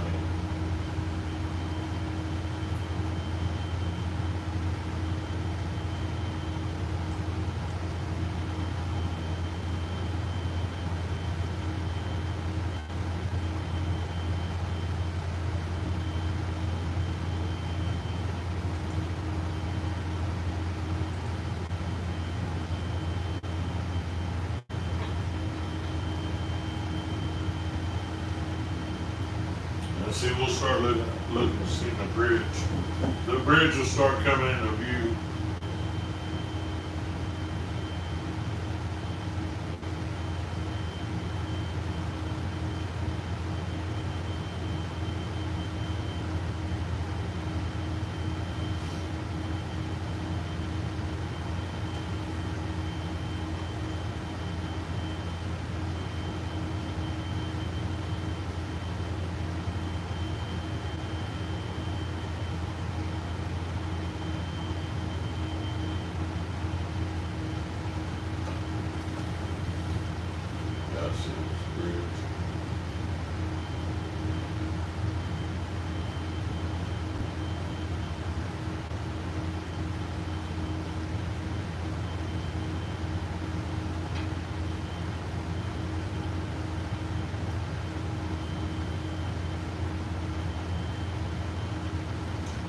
Make sure she gets down there to that spanner. I might be making that center span.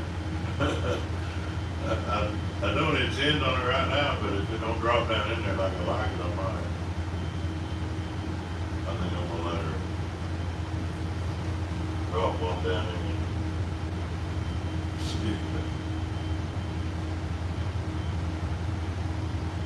there. It is so slack though.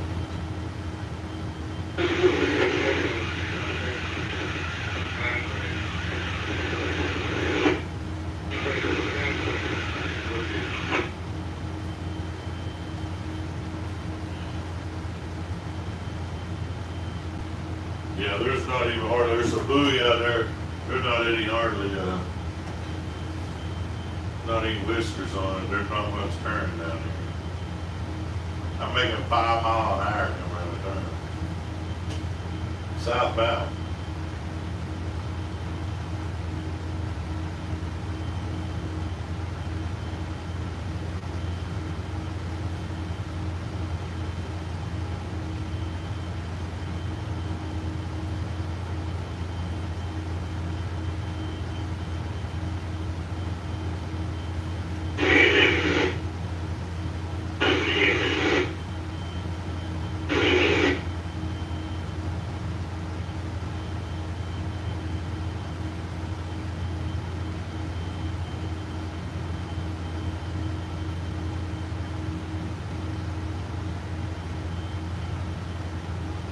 I can whistle right down through that center span really pretty easily.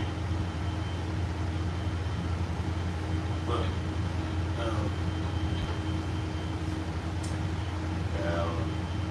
I'm gonna go ahead and make that Baton Rouge fan. I'm not gonna do any.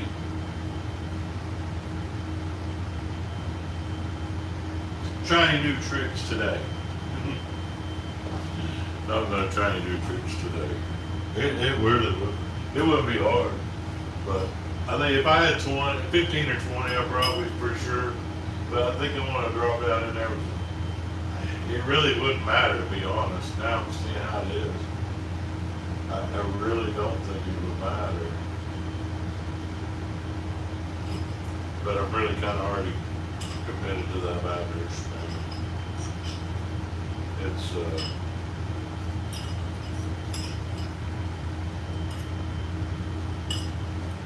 but that let you know how slack it is down here, how slack the water is that that's even an option.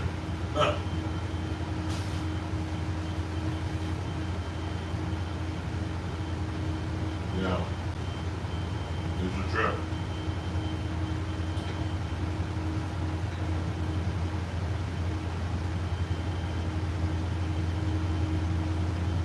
Yeah, make sure a head gets down in there deep enough.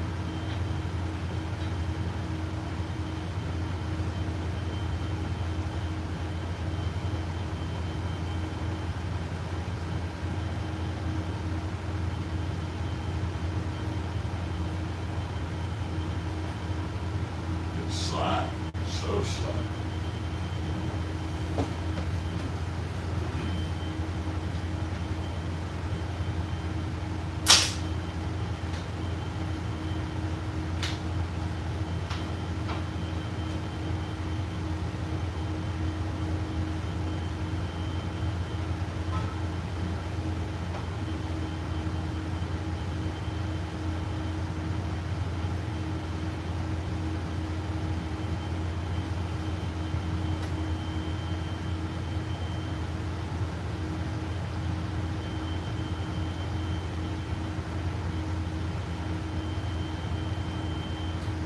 I mean, there's a little current. It looks so, so calm, and there's not hardly ripples there, but there's little breaks on the bridge. I mean, it's not completely just zero current, but it's about as slack as I think I've ever seen it.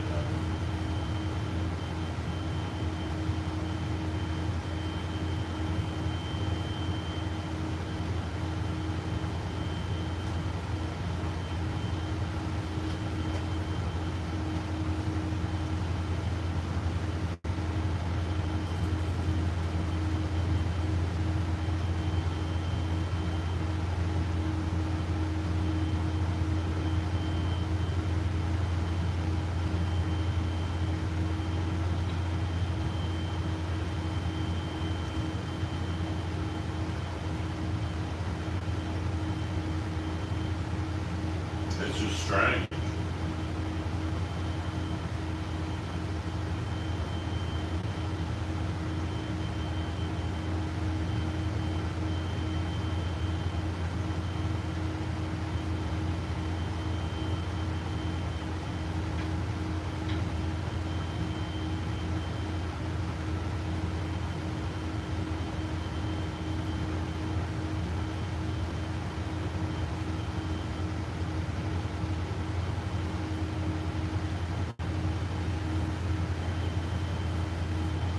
Yeah, it's not. It doesn't drop down in there, so I gotta make sure I get down in the bend enough to clear that beard. And with it being slack, usually you're sliding down in here and you kind of, but it's so slack, it's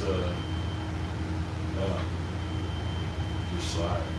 Handle's different.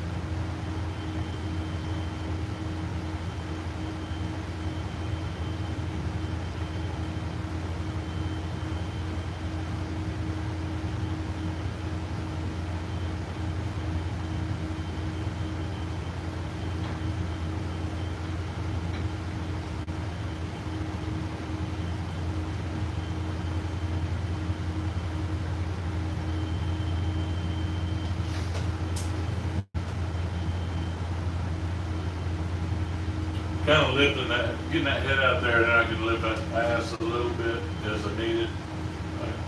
Yeah.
Right down to the green line.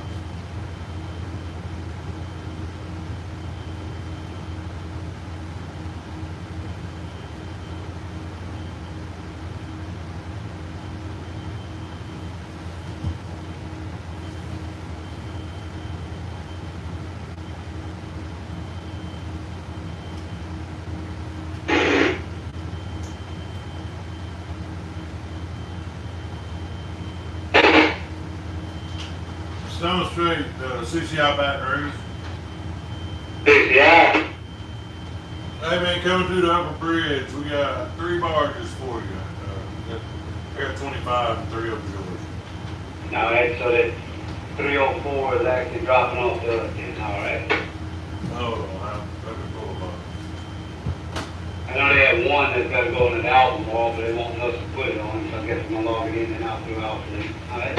Yeah, you got the 2 BOI, the BOI 1242, BOI 710, and that DKS 304B. All right.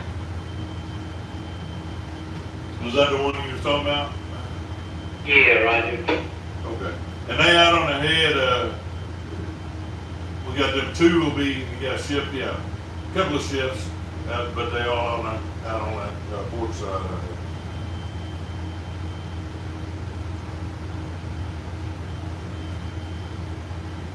there. Sorry about that. Inside, your 2 are second and third back from the head on the inboard port string, and jack staff barge is that other. Okay. Yeah, they got plenty of room. Take them on down, get landed, give us a log in. Sounds good, yeah, that is.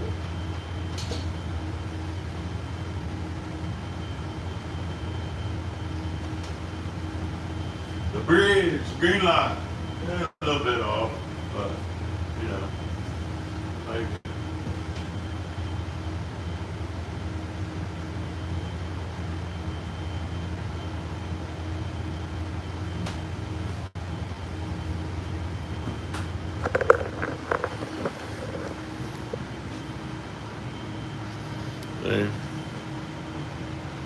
Yeah, just barely any whiskers off the bridge. And you know water. They're redoing that dock, I guess. I don't know what they tore out all those timbers that was tore up where that dock been hit. They took it all out, or I guess. I don't know what they got going on.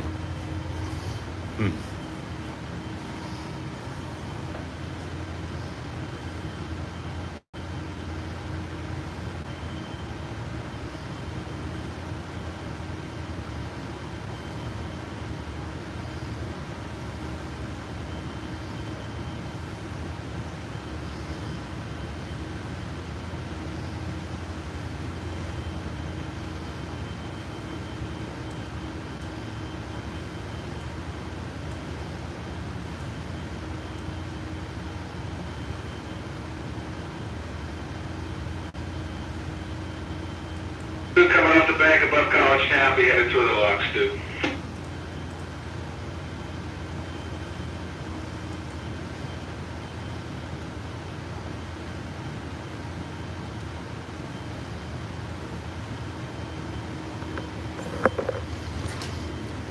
Stone Straight southbound over Baton Rouge Bridge. That's Tannenbaum.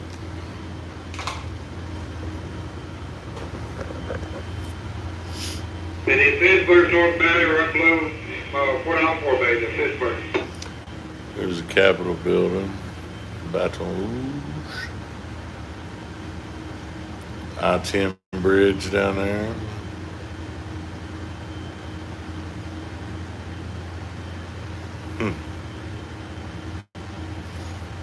But that was the upper bridge.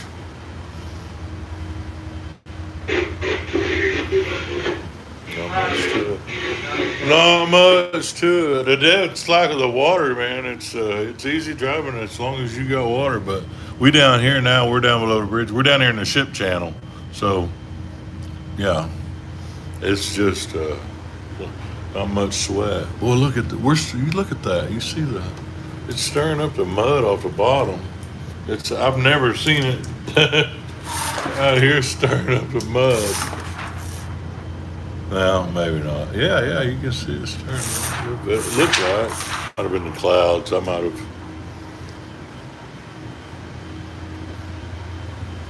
have exaggerated that a little. It just looks kind of yeah. Anyway, well, and it's deep right here where we're at. See, right here is 66 feet out there. Ship channel depth.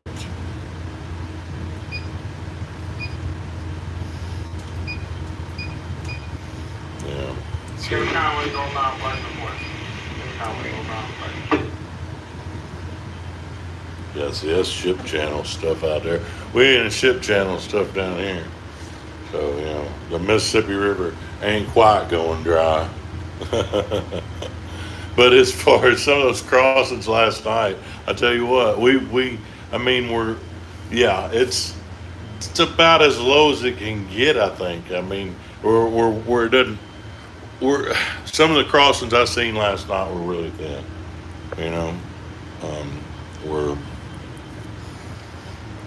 they were shallow, like 10 foot and less stuff. I didn't. Captain caught it last night. It was right there. This morning, right when at Tunica Bluff, and I think there was a boat aground there. But that was that crossing in there is a mess. Well, it's just shallow. That's all there is to it.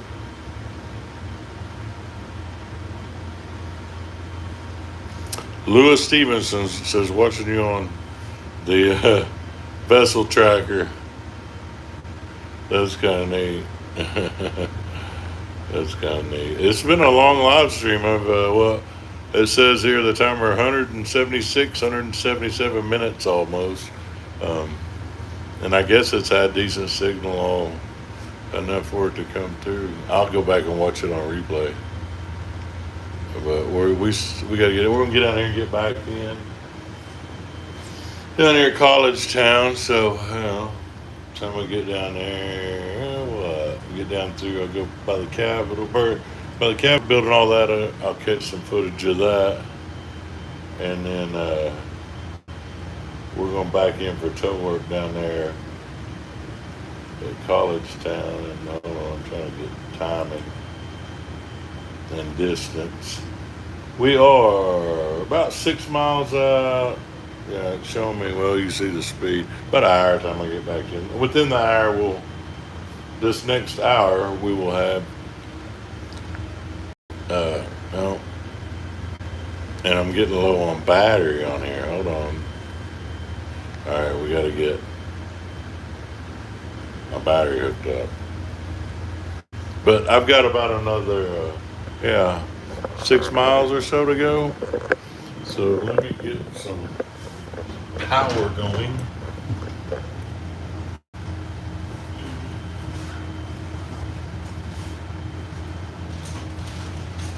I think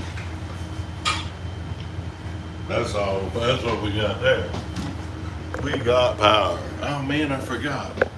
I gotta have a plug in for it. I forgot since I'm using that. I may. And this might be nice. I'm gonna have to show up.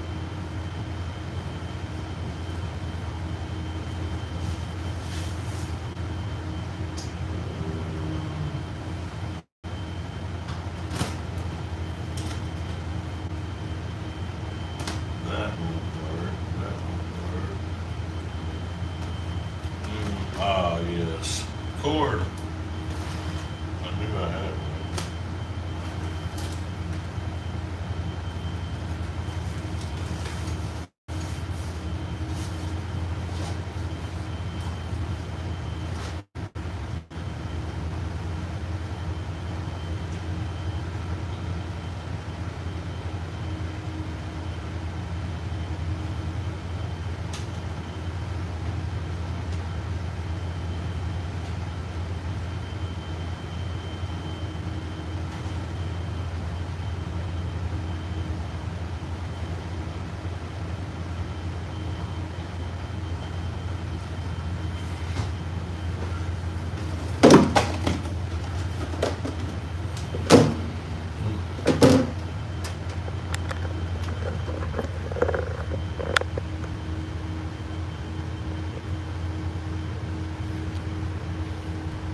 And we have power again. All right. Let me get my setup going again.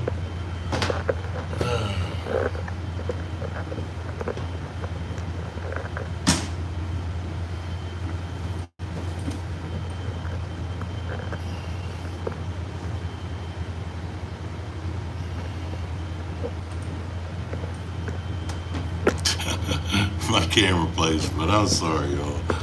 I'm sorry about this.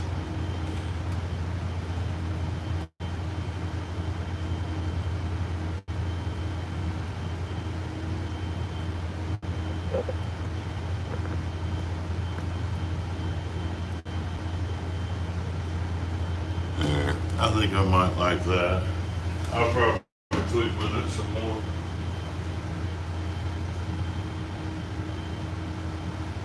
He didn't want to do it. Cheap, and he messing with the camera instead of driving a boat.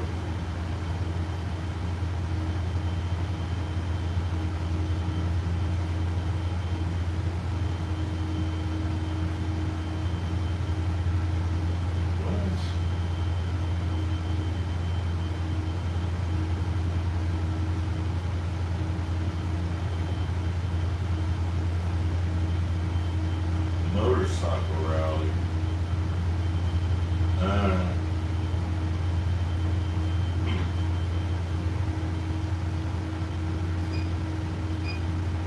This is going to take some, I'm curious. Alright, I'm reading it says, Lewis Stevens says, I live in the same town as your daughter where you were for motorcycle rally. I don't know what.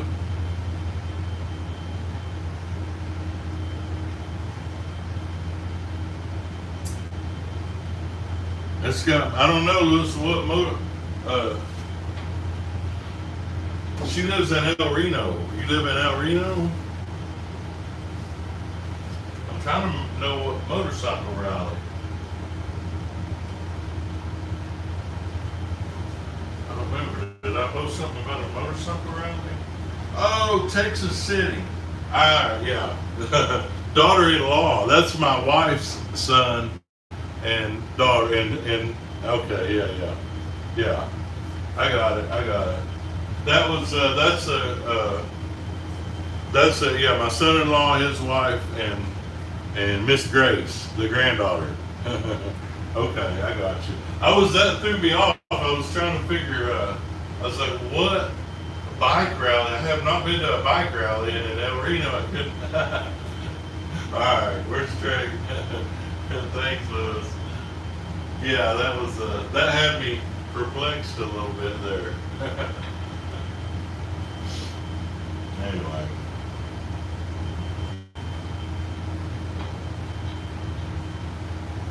But yeah, Texas City. Yeah, the bike ride. I've seen great. Yeah, my daughter is she got her BS in her bachelor's.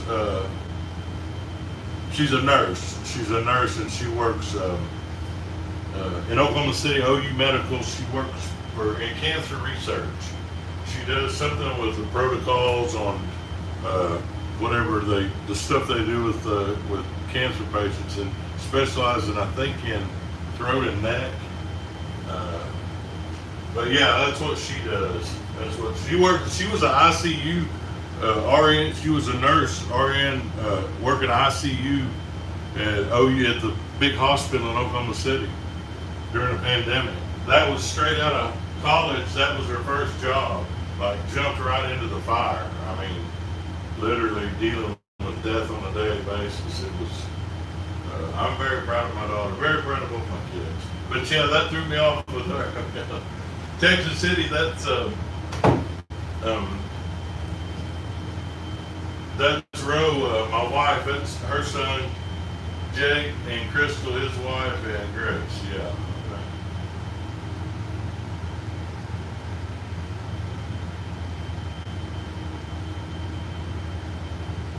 Yeah, I forgot. That threw me off. Yeah. Probably be making quite a few trips to Texas City. Rose, my wife, she had foot surgery this summer, and that was like a month where she really could. We were pretty much stuck home. She had pins sticking out of her toes, or metal little pins sticking out of her toes for a month because before they had to pull the pins out, straighten her toes. I guess I might be putting that info that she don't want to know. Hey man, she's got straight toes now. She got straight toes. Her toe next to her big toe, they would overlap or big. I don't know. But anyway, they straightened out her toes. My wife has straight toes now, y'all. Anyway, so we had to deal with that recuperation of that. Kind of limited us on doing much this summer while she was off. And then this last time home, she was down. She went back and started school. She got the flu and COVID back to back. So she was down for a good 2 weeks or more, 2.5 weeks of the time I was home this last. So. And then she's working. This is her first year working at Southmore High School. She's been at Brink Junior High, been the special ed director of special ed there, and she moved to Southmore High School, and now she's dealing with 6, I think.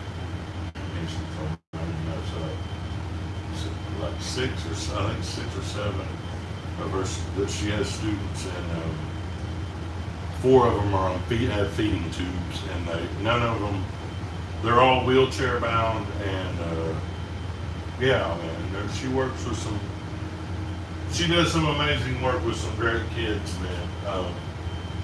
she sent me a little video earlier of her and her kids, and it was just neat, man. They're just, you know, just a personal, it's not anything, but just personally, me showing me her work area and all that stuff, and telling me about her kids.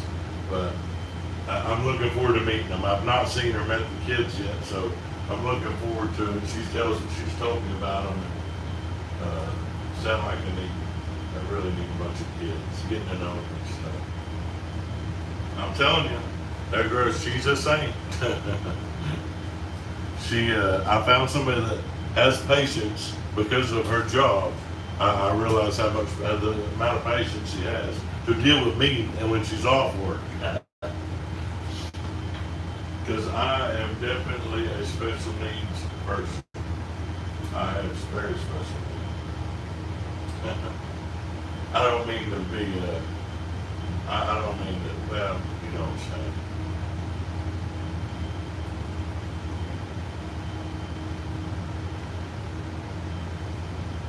She is very qualified to deal with my bullshit.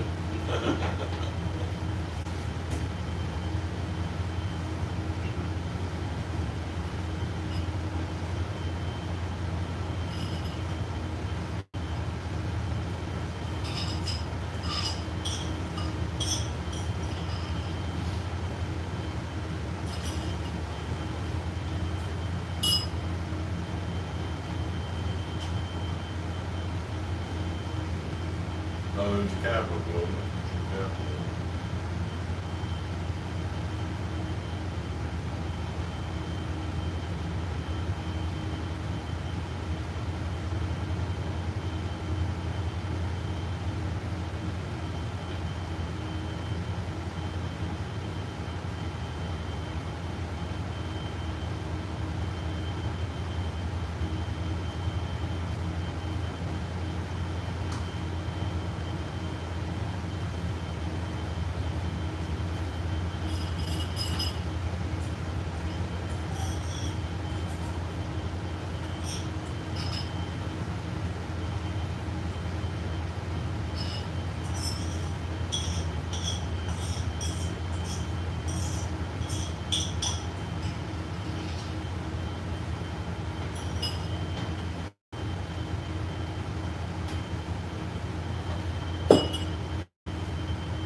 Quiet. It's so quiet. Usually down here, the radios are not this quiet. It is very quiet. There is just not much moving. I mean, the fleets and stuff are working, but there's no water. It's got a bunch of boats held up in different spots. Let's see.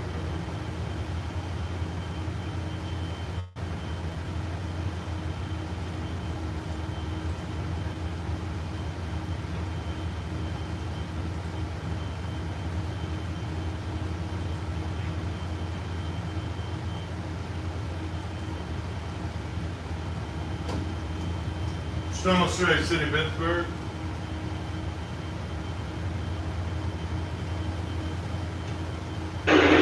You got the old Pittsburgh.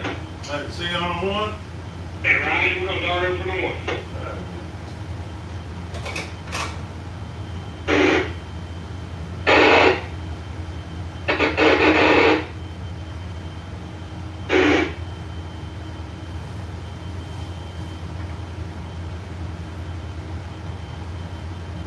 Got a shake to it.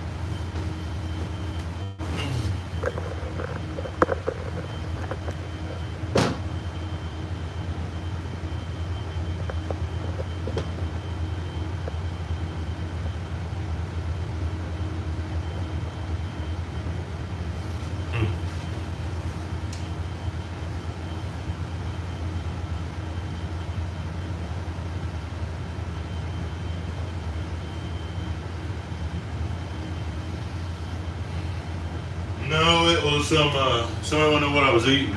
If it was cold spaghetti, and it was some cheese grits, some jambalaya, and a chicken patty, chicken breast. That's what it was. Then yeah, it had gotten a little cold, but it was still, you know, It was good.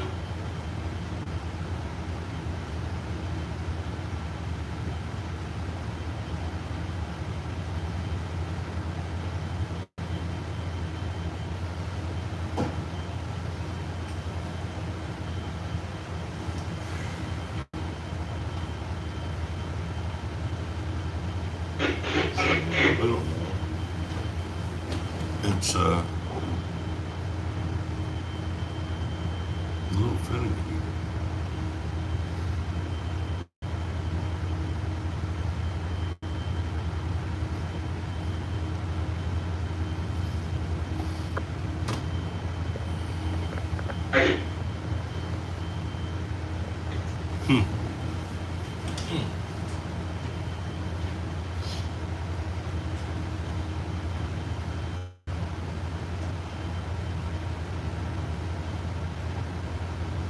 Looking down I-10.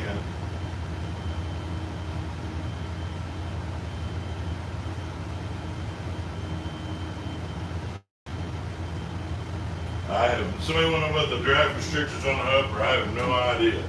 I have no idea. I think down here it's, not, it's, whatever it is, we're good. I mean, but it's 9 something.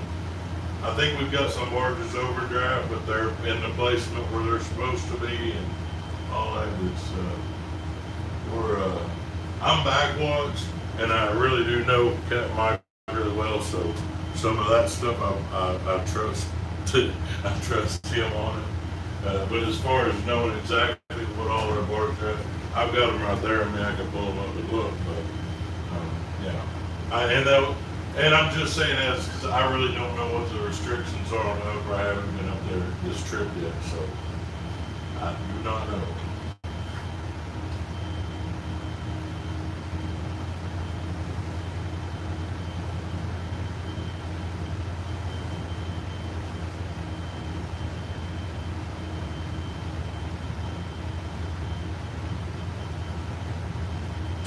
But yeah, I have to.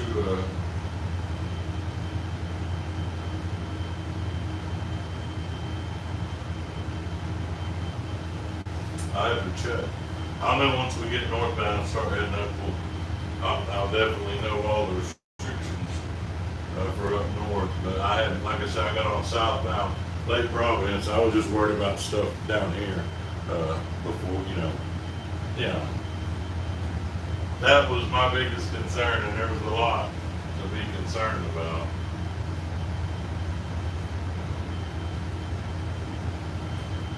Coming by the Capitol.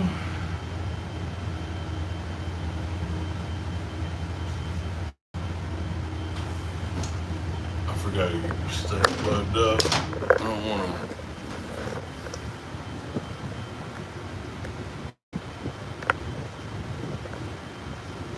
Oh yeah, we're getting some charge. But I was gonna get some of the Capitol.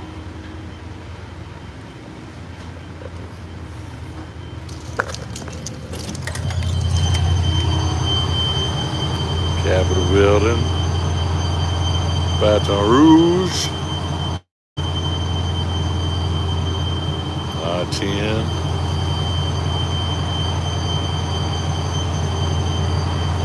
Oh yeah, somebody want to know, yeah, if Bowser towboat, yeah, he's got me,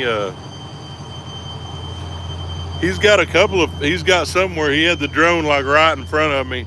Well, we talked, or we corresponded with each other about it to where he knew, I knew he was going to be there. He was asking about if he could, he didn't want to bug me, but this has been a few years back.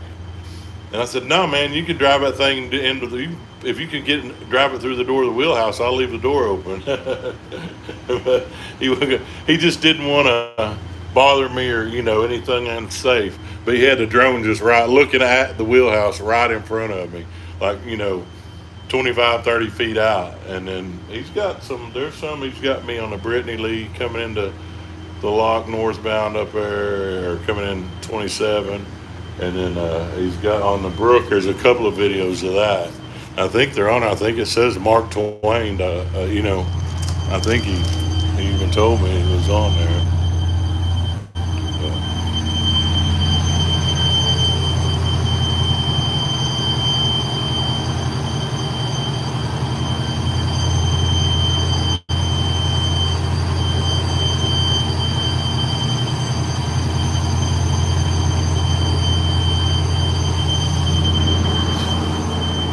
Kind of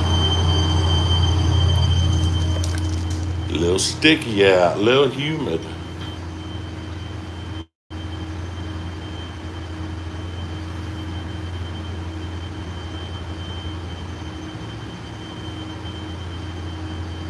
Yeah, there's a unit, I guess, what? 10. Well, they do for you.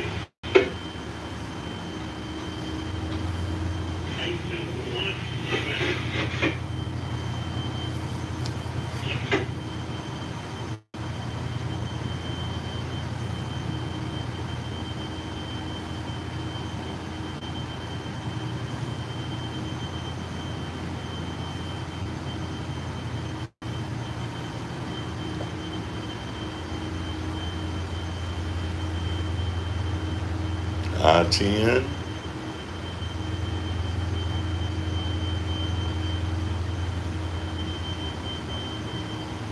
Baton Rouge.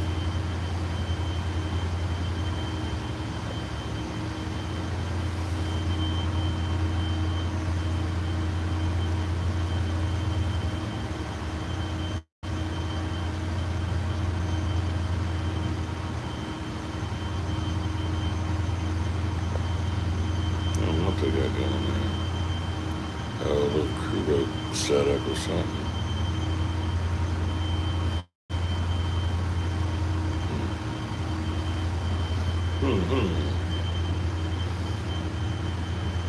But yeah, I-10, we'll go down there just a little ways down there below I-10, down, probably right down straight ahead of us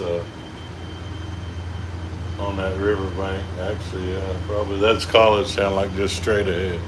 We'll be backing in down there for tow work. So,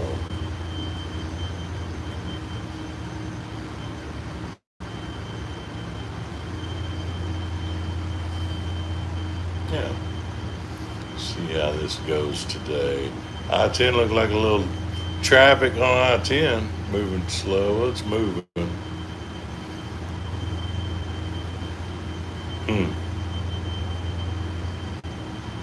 Kind of neat, huh?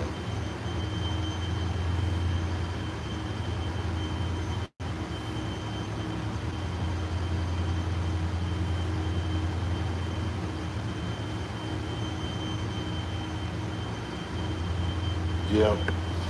Kind of neat. Now, this has turned out all right. I have to go back and watch on the replay and see how. Sometimes the replay, it takes a little while for it to the HD, the or the 4K or HD version. It takes a little while after the when the after I get done with the live stream, it'll go through and it uploads the HD version or whatever. And sometimes it takes a while. I'm curious how it's going to work out with the was it being over 200 minutes right now. I mean, I've been on most of this watch, this live stream. I was curious how that would work out.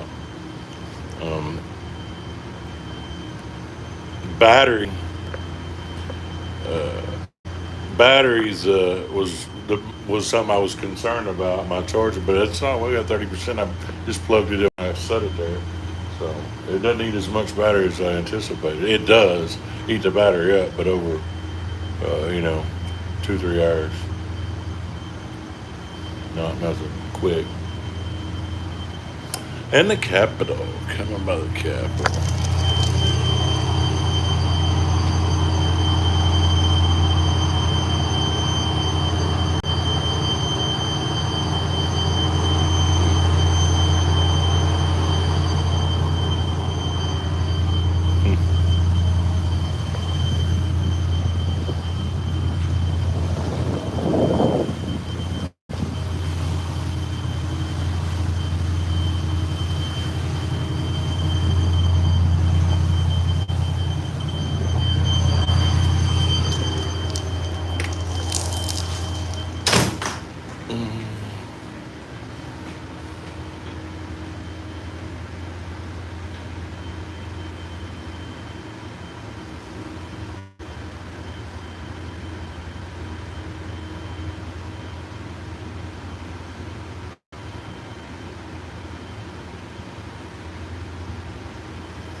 City of Pittsburgh.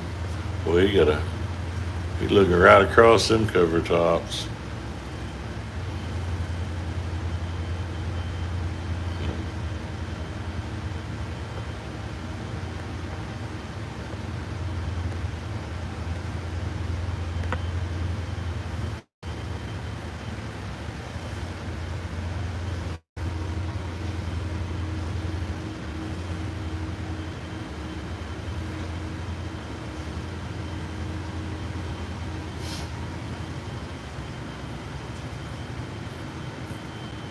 The only thing about me holding it like this with the live stream is it doesn't have the stabilization software doesn't work on the live stream for some reason compared to the, when I'm recording it and then I upload. That's the only thing that's real, I gotta be, y'all know how I get when I'm driving. I'll get to swinging and zooming, and I've had, I get many, I get a few comments usually criticizing me on my camera work, but, man, that's not my main focus. I'm more focused on the driving. I try to sometimes, you know how it is, I try not to swing it around as much, but a lot of times I'm pointing it at what I'm looking at or talking about, and sometimes I'm not really great at holding the camera still. Or I want to zoom in and show you how he's looking right across the top of them cover tops and empties. Yeah, I've done that on many a boat where we had a short wheelhouse on it.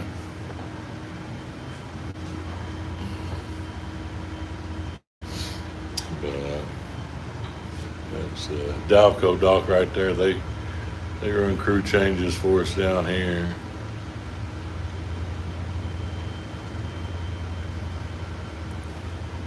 Good fellas.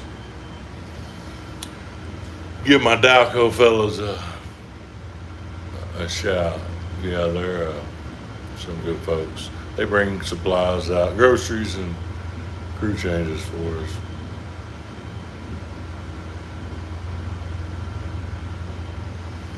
But yeah.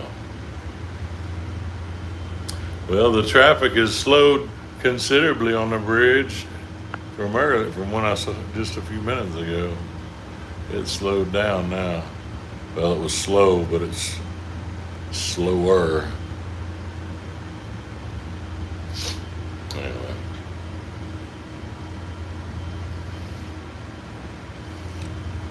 You get the kid. Oh man, the kid is out of the water. Was it the USS Kidd?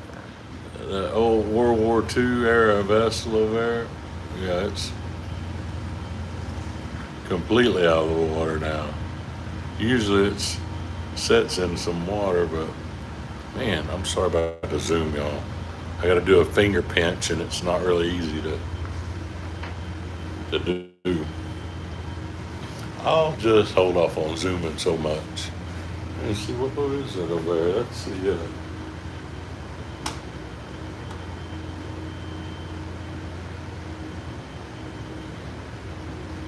Oh, that's a Martha Ingram. Let's say that's one of Ingram's big flagships, one of their big triple screws. That's the Martha Ingram over there. City front. Yeah, and the kid. I don't know what it's an old battleship, I guess. I think it's an old battleship. Yeah, but it's out of the water. There is not any water down there. Well, in comparison to what we usually have. Yeah, there's a Dalco dock. Yeah, you can really tell how low the water is seeing that riverbank. Yeah.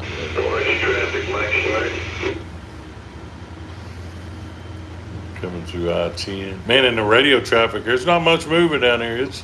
Radio's been very quiet. Very quiet. I am not griping about it. Usually just constant rattling. That's both down you over taking the lights, man. You got that big toe? Yeah, I'm starting to get jerky. Bob, I've been a pilot since I got my license in 99. Well, just checking, thank you. My first issue was in, I think, September 1999.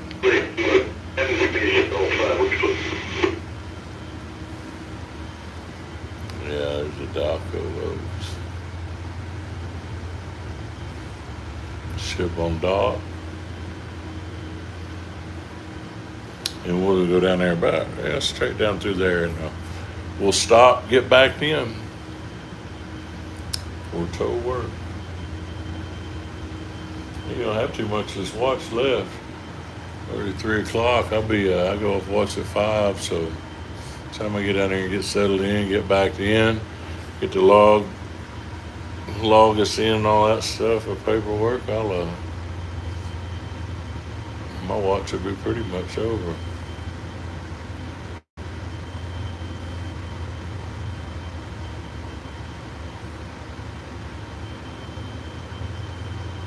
Ship on dock. Yeah, there's that kid.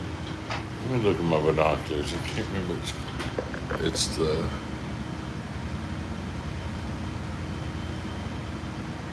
well, don't say it on the side. I don't see USS Kid or USS Kid.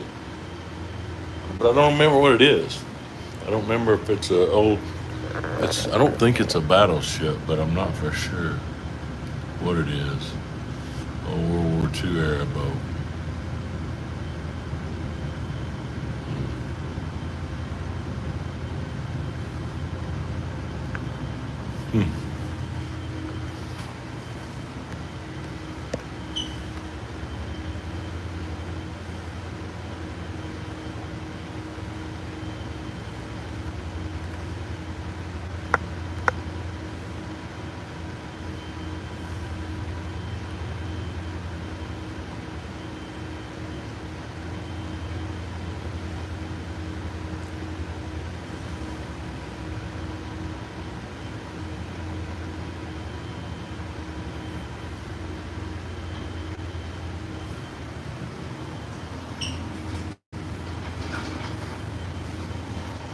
And then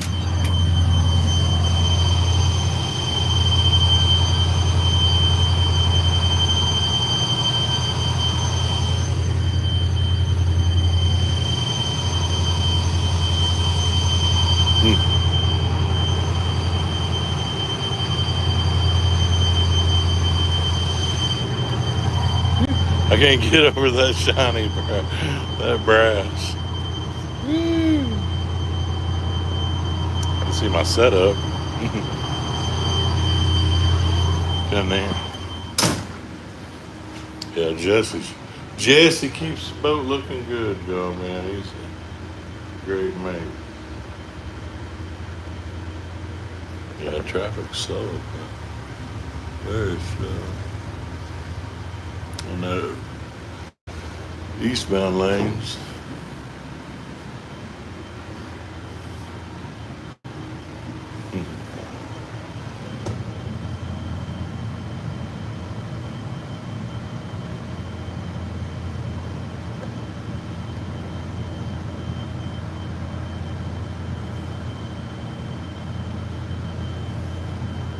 I got it. Thank you, Billy Kelly. Billy says USS Kidd. It's a Fletcher-class destroyer. It was the first ship of the United States Navy to be named after Rear Admiral Isaac C. Kidd. Okay. Thank you, sir. That's the it's a destroyer. Then it was an old destroyer. Yeah, they're just, you can see there's not hardly any water breaking on the bridge piers. On that lower end, there's just hardly any whiskers. I mean, that's current, but it ain't much. It ain't much.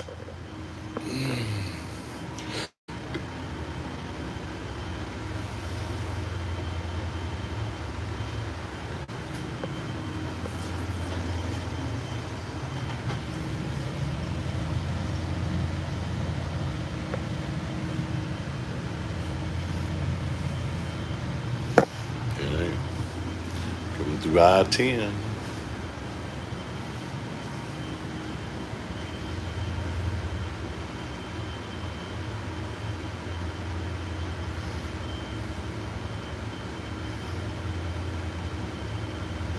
Now, I will have to set this camera a little different because I know if I set it where I've had it on top of that, it's going to shake. But, you know. Let's see how this works out.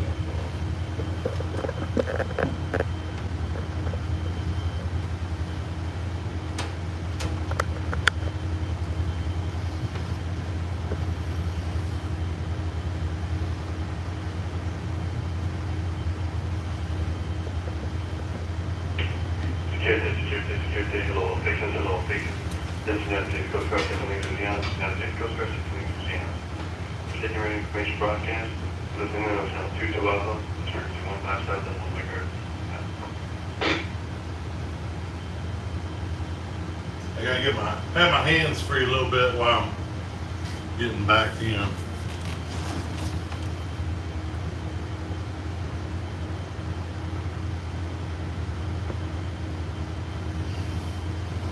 We'll see how that goes.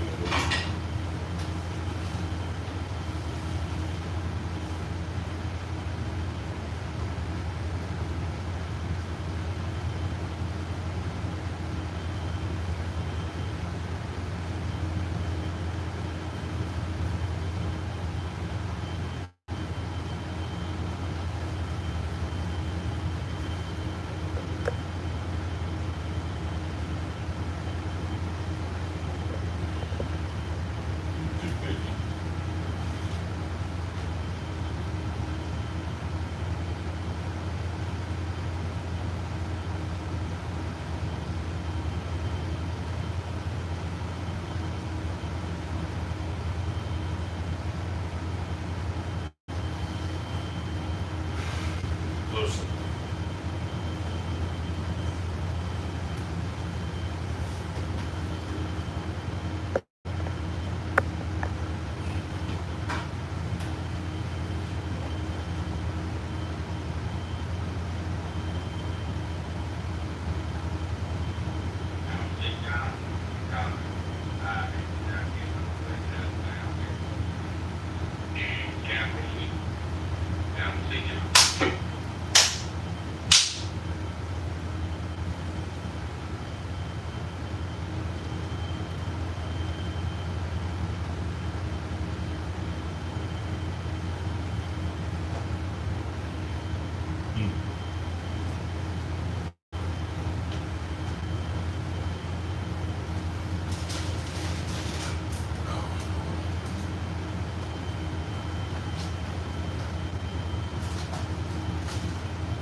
Sound straight? What's up, man?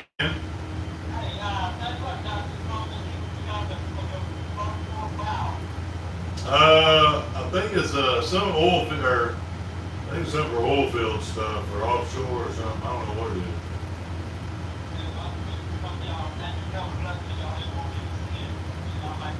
Hey man, it's top secret shit, brother. It's top secret. Just because you asked the question now, we're probably gonna have to pay you a visit. You know what I'm saying? All right, brother. Take care, man. Dalco Doc guy. The fella's there to Dalco Doc. I'm assuming he's watching the live stream and see me coming out through here. But anyway, he wanted to know what that was out there. And I don't know. Some kind of equipment.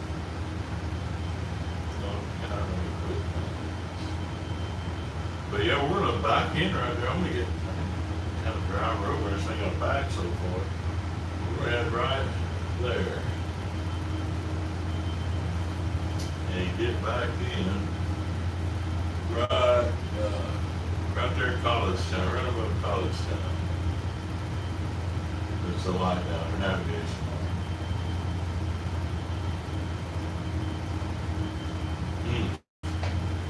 I think I'm gonna get too much shaking up here.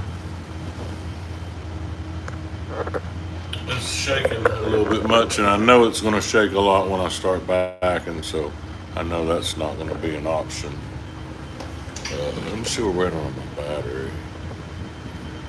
Yeah, not too bad.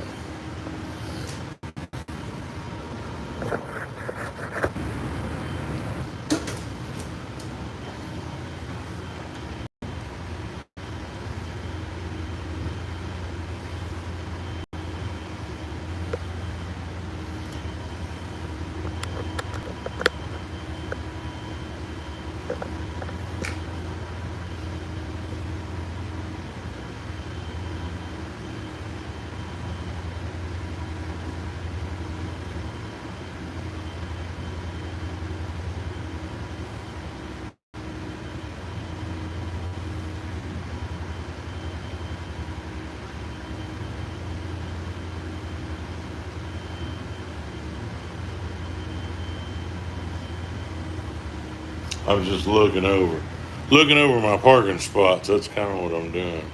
Decide where I'm gonna park. Yeah.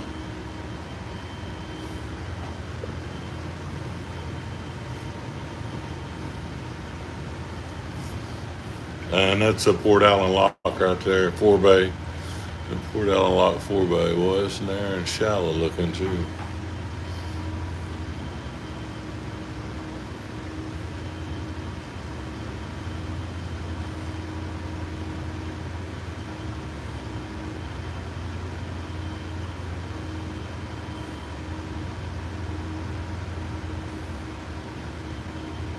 I'll probably just hold on to the camera since I got a little battery pack charging, and I know if I set it on top of that microwave where I got set it up there, it's gonna thing's gonna. As soon as I start backing, this camera's just gonna start shaking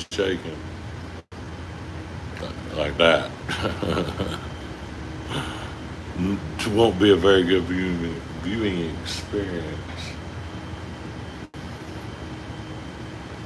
What's he doing? What he doing?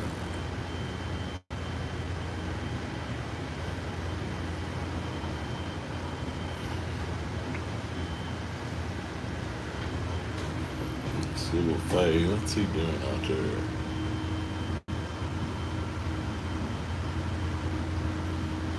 We got boat on the side.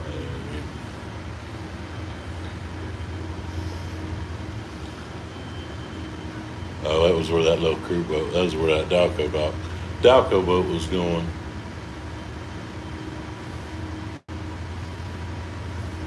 Fella that called me up on the phone, that's where he was going.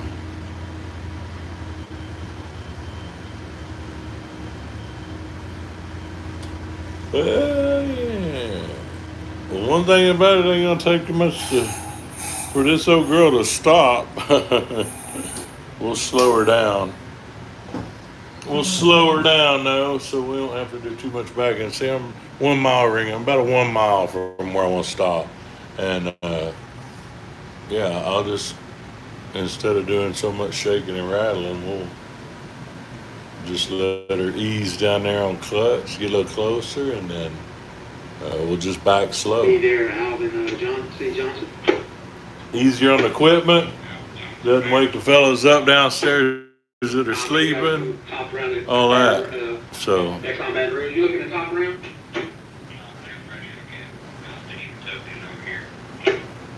Appreciate it. I'll come by you. Thanks for the call. See, we're just making 7 mile an hour. So I'll let that headway kind of run out a little bit, and then won't have to work the boat so hard.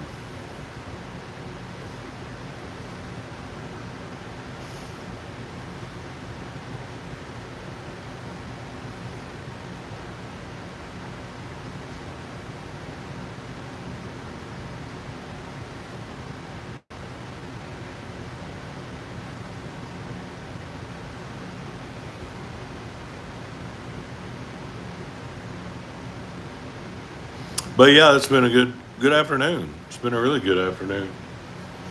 I wasn't sure how it was going to be because I know, well, that first little turn I had up at Solitude, and then Solitude was the tightest turn, then come around Thomas and then Upper Bridge. That whole this stretch that I'm running right now that I've just got through videotaping, if the water's right, and yeah, it can be that could be a workout. I mean, that'll give you a pretty good. That can be a skills test if the water's right. That's for sure.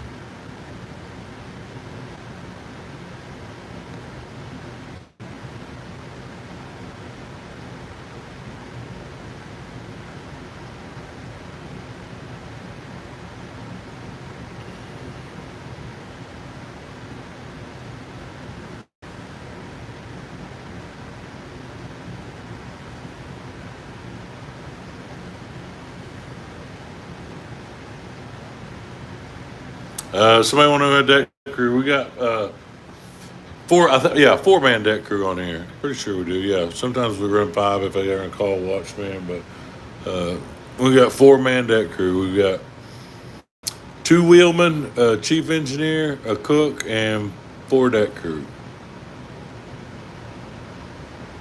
For those that was curious.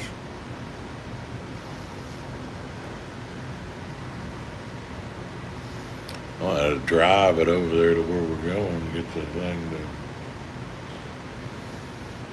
to get over there. It's so slack.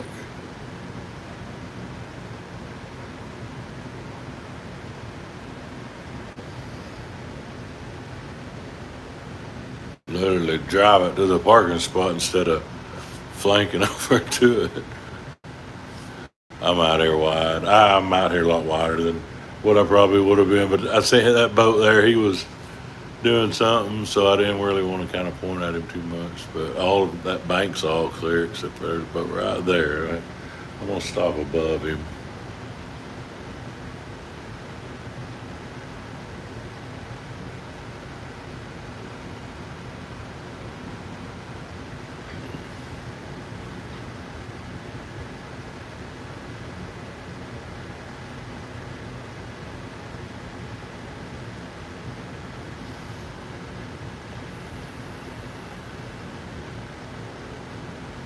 Kind of point her over because I know when I go to back and that head's going to fly out. So kind of point her down in there too. You see, kind of point her down here because I'm going to back in right here. So pointing it down that bank so when I go to back and that head kind of pops out, I won't be as far. Roger.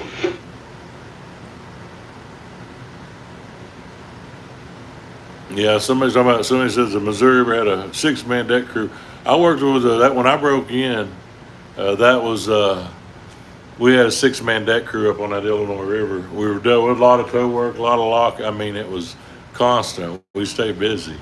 Doing that double locking, we had to have 3-man deck crew, and it was constant up there. So the call watch man, it would just about work them to death. But it was a good 6-man deck crew's good, man. You get a boat. I mean, you get a boat looking good. There's definitely advantages of that, but I think those days are long gone. I think the 6-man deck crew days are long gone. I'm back right there. Let's get right there. So we'll see. I ain't gonna have to work her too hard. That's for sure.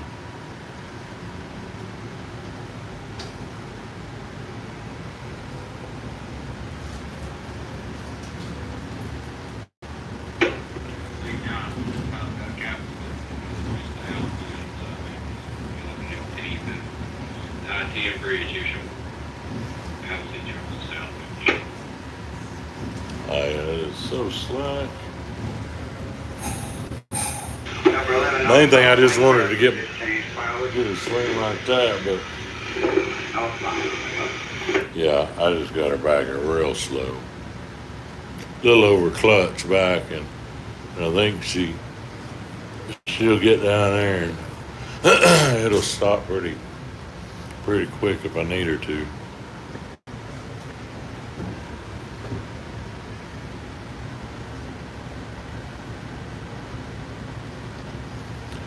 congestion. The guys, they fixing to, my guys fixing to go out.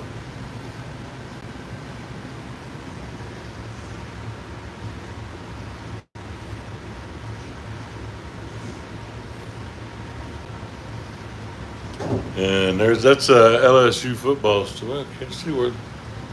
I can't see, the water's so low. We'll get up there a little bit farther and be able to see the football stadium. There, it's right through them trees right over there. But we'll get back to him and be able to see it. It's so slack, man. I'm not used to. I'm just getting it. I don't want to get her kind of like that. I don't want to just let her float like that. But what I'm getting at is she's slowing down fast, 4 mile an hour. It'd probably take me. It's like dead water on that Ohio River, man. I've done my steering. I did most of my steering in Swift in the current down on the lower down here, and then when they turned me loose, I got turned loose on that upper end of the Ohio River, and it was dead water, and I was not. I wasn't quite used to working in that dead water, and I'd be out in the middle of the river, need to back in over on here, and we didn't have current, and I'd be out there flipping around, having all kinds of hell, because there wasn't no current. Whereas normally if they were out here, if there was current going, I just give her a little like that, and she'd, back her on over the bank. But I was flipping and flopping like a fish on that on that upper end of Ohio. It was dead water, Locking River, dead water.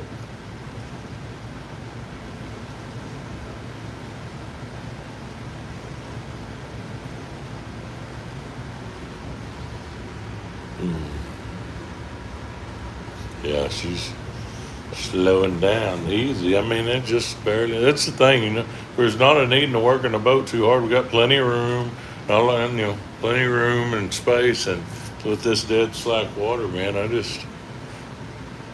just like I said, a little over clutch. She's not shaking and rattling at all, like I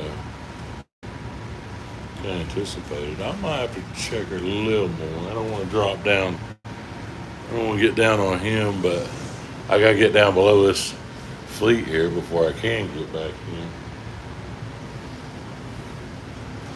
3.2 mile an hour. She's slowing down. And I know I'm jerking the camera around, but I really am trying to pay attention to what I'm doing.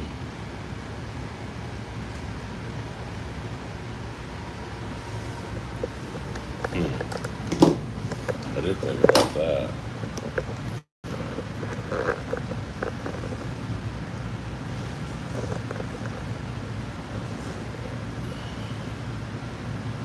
No, never mind. That was not the idea.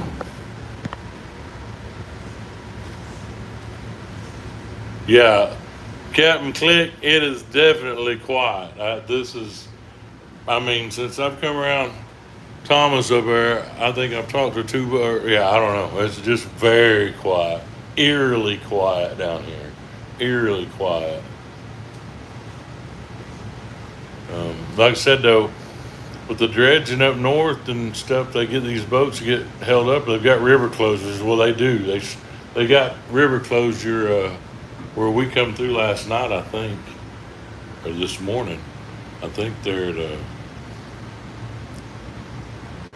Tunica Bluff. I'm almost 100% sure. I don't know if a river shut down, but I know a boat running aground.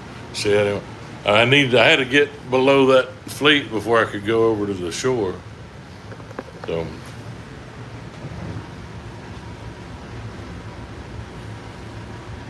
.4 mile an hour.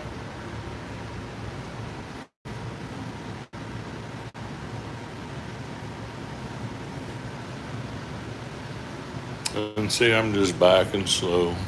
I've got those are my flanking rudders. Those are right there. They are in front of the wheel, so they, direct that as we back. So I got a little rudder on her, kind of taking her that way, and just slow, easy back, man. 2.2, she's slowing down. Slowing down good. And I'm swinging her on in there to the bank. We're down below the Flea. And there's the Tiger Stadium right there, LSU football stadium.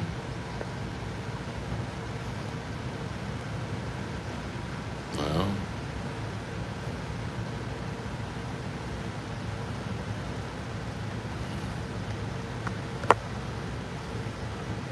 my back is great. I'm going. My back. People talk about, like they were saying. I hear folks on here talking about my back or worried about my back from the y'all ride, the bumpy y'all ride. Y'all don't realize Scott R. Wilson, Exxon. that's been 2 years ago, y'all. I've been. I literally am powerlifting. Pittsburgh's northbound, the Baton Rouge Bridge. Pittsburgh's northbound. I'm going for a 600 pound deadlift. That's what I'm working towards. And right now I could probably get, I'm working in reps, and I was doing the most I got. I'm up 400 pounds. I'm over 400 pounds. Probably for a 1 rep max, I'm probably about 450 or so. I don't know, but my back is strong now. I don't have a bad back anymore. I can lift more than most all of you can now. I was bad shape. I mean, I'm saying that's because I was so bad I could barely walk. I mean, literally. But it was just, it was getting my back strengthened up. And I mean, I know my guts showing, but yeah, I'm jacked, y'all. I ain't gonna play. I'm jacked. My back muscles, hold on. They can handle it. But yeah, I'm doing a bench press. I'm doing reps of 15, 3 sets of 5, close to 200 pounds on bench press. Overhead, I think I'm up to 140. And these are all repetition stuff. Squat, I'm getting close to 300 pound squat. 300 for reps. I mean, I definitely can squat 300 pounds, but for reps, I think my last one was doing 3 sets of 3 at like 280 pounds, 3 sets of 3, and then and my deadlift is I was rack pulling 410 pounds. So I mean, I have people when I talk about my back. This has been 2 years ago when that happened. I've been lifting weights steadily since then, so I'm very strong. I'm not looking for beach muscle. That's the thing. My abs are tight because you got to brace your abs when you're lifting that kind of weight. You have to brace your core. So and I eat as much as I possibly can when I'm home, but I'm eating steak. My wife knows I'm eating 2 steaks a day. I'm eating lots of meat, lots of protein, as much protein as tuna, chicken and rice, stuff like that. But I eat really as much as I possibly can when I'm home. The schedule I'm on, man, I go working first thing in the morning, 7 o'clock, and it's an hour and a half workout and for 3 lifts. And then the rest of the day, some of these workouts are so hard, I come home, I can barely walk. I mean, I'm just laid out.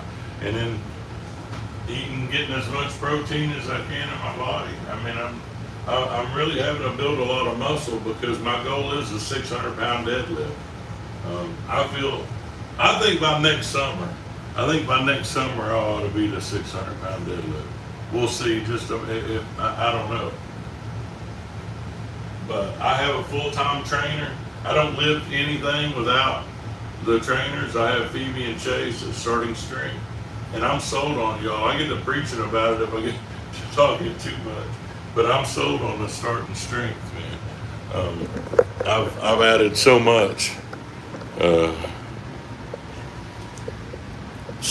muscle and strength, I never would have dreamed lifting 500 pounds. Well, I would, but not hurting myself. That's the thing. Effectively lifting and training without hurting myself. See, we're almost stopped. Knock one out because we're stopped. She's just easing over to the bank slow. Well, anyway, that's about it, y'all. We're here. We arrived at Baton Rouge, man. You know, let's see, 0.3, you know, on clutch, just barely. That's how slack it is down here. But anyway, yeah.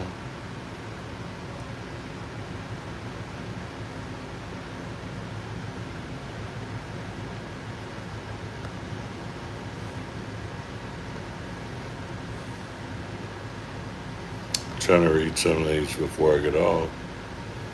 Oh yeah, that was it. That was it. So, somebody the question about how my back was, and then I started preaching. My back's good. Yeah, I think that was a misconception about that. I went wakeboarding. I mean, I've been wakeboarding this summer. So I think anybody that follows my socials has seen that. I'm in good shape, y'all. I'm in actually the best shape I've been in a long time as far as strength. I mean, I'm not looking for a model shoot, although if I cut about 20 pounds of, water weight and just excess, yeah, but I don't need to, man. I'm building a muscle. My little bit of gut that I do have now, I'm good shape, y'all. Man, got me self-conscious in talking about it though. Huh?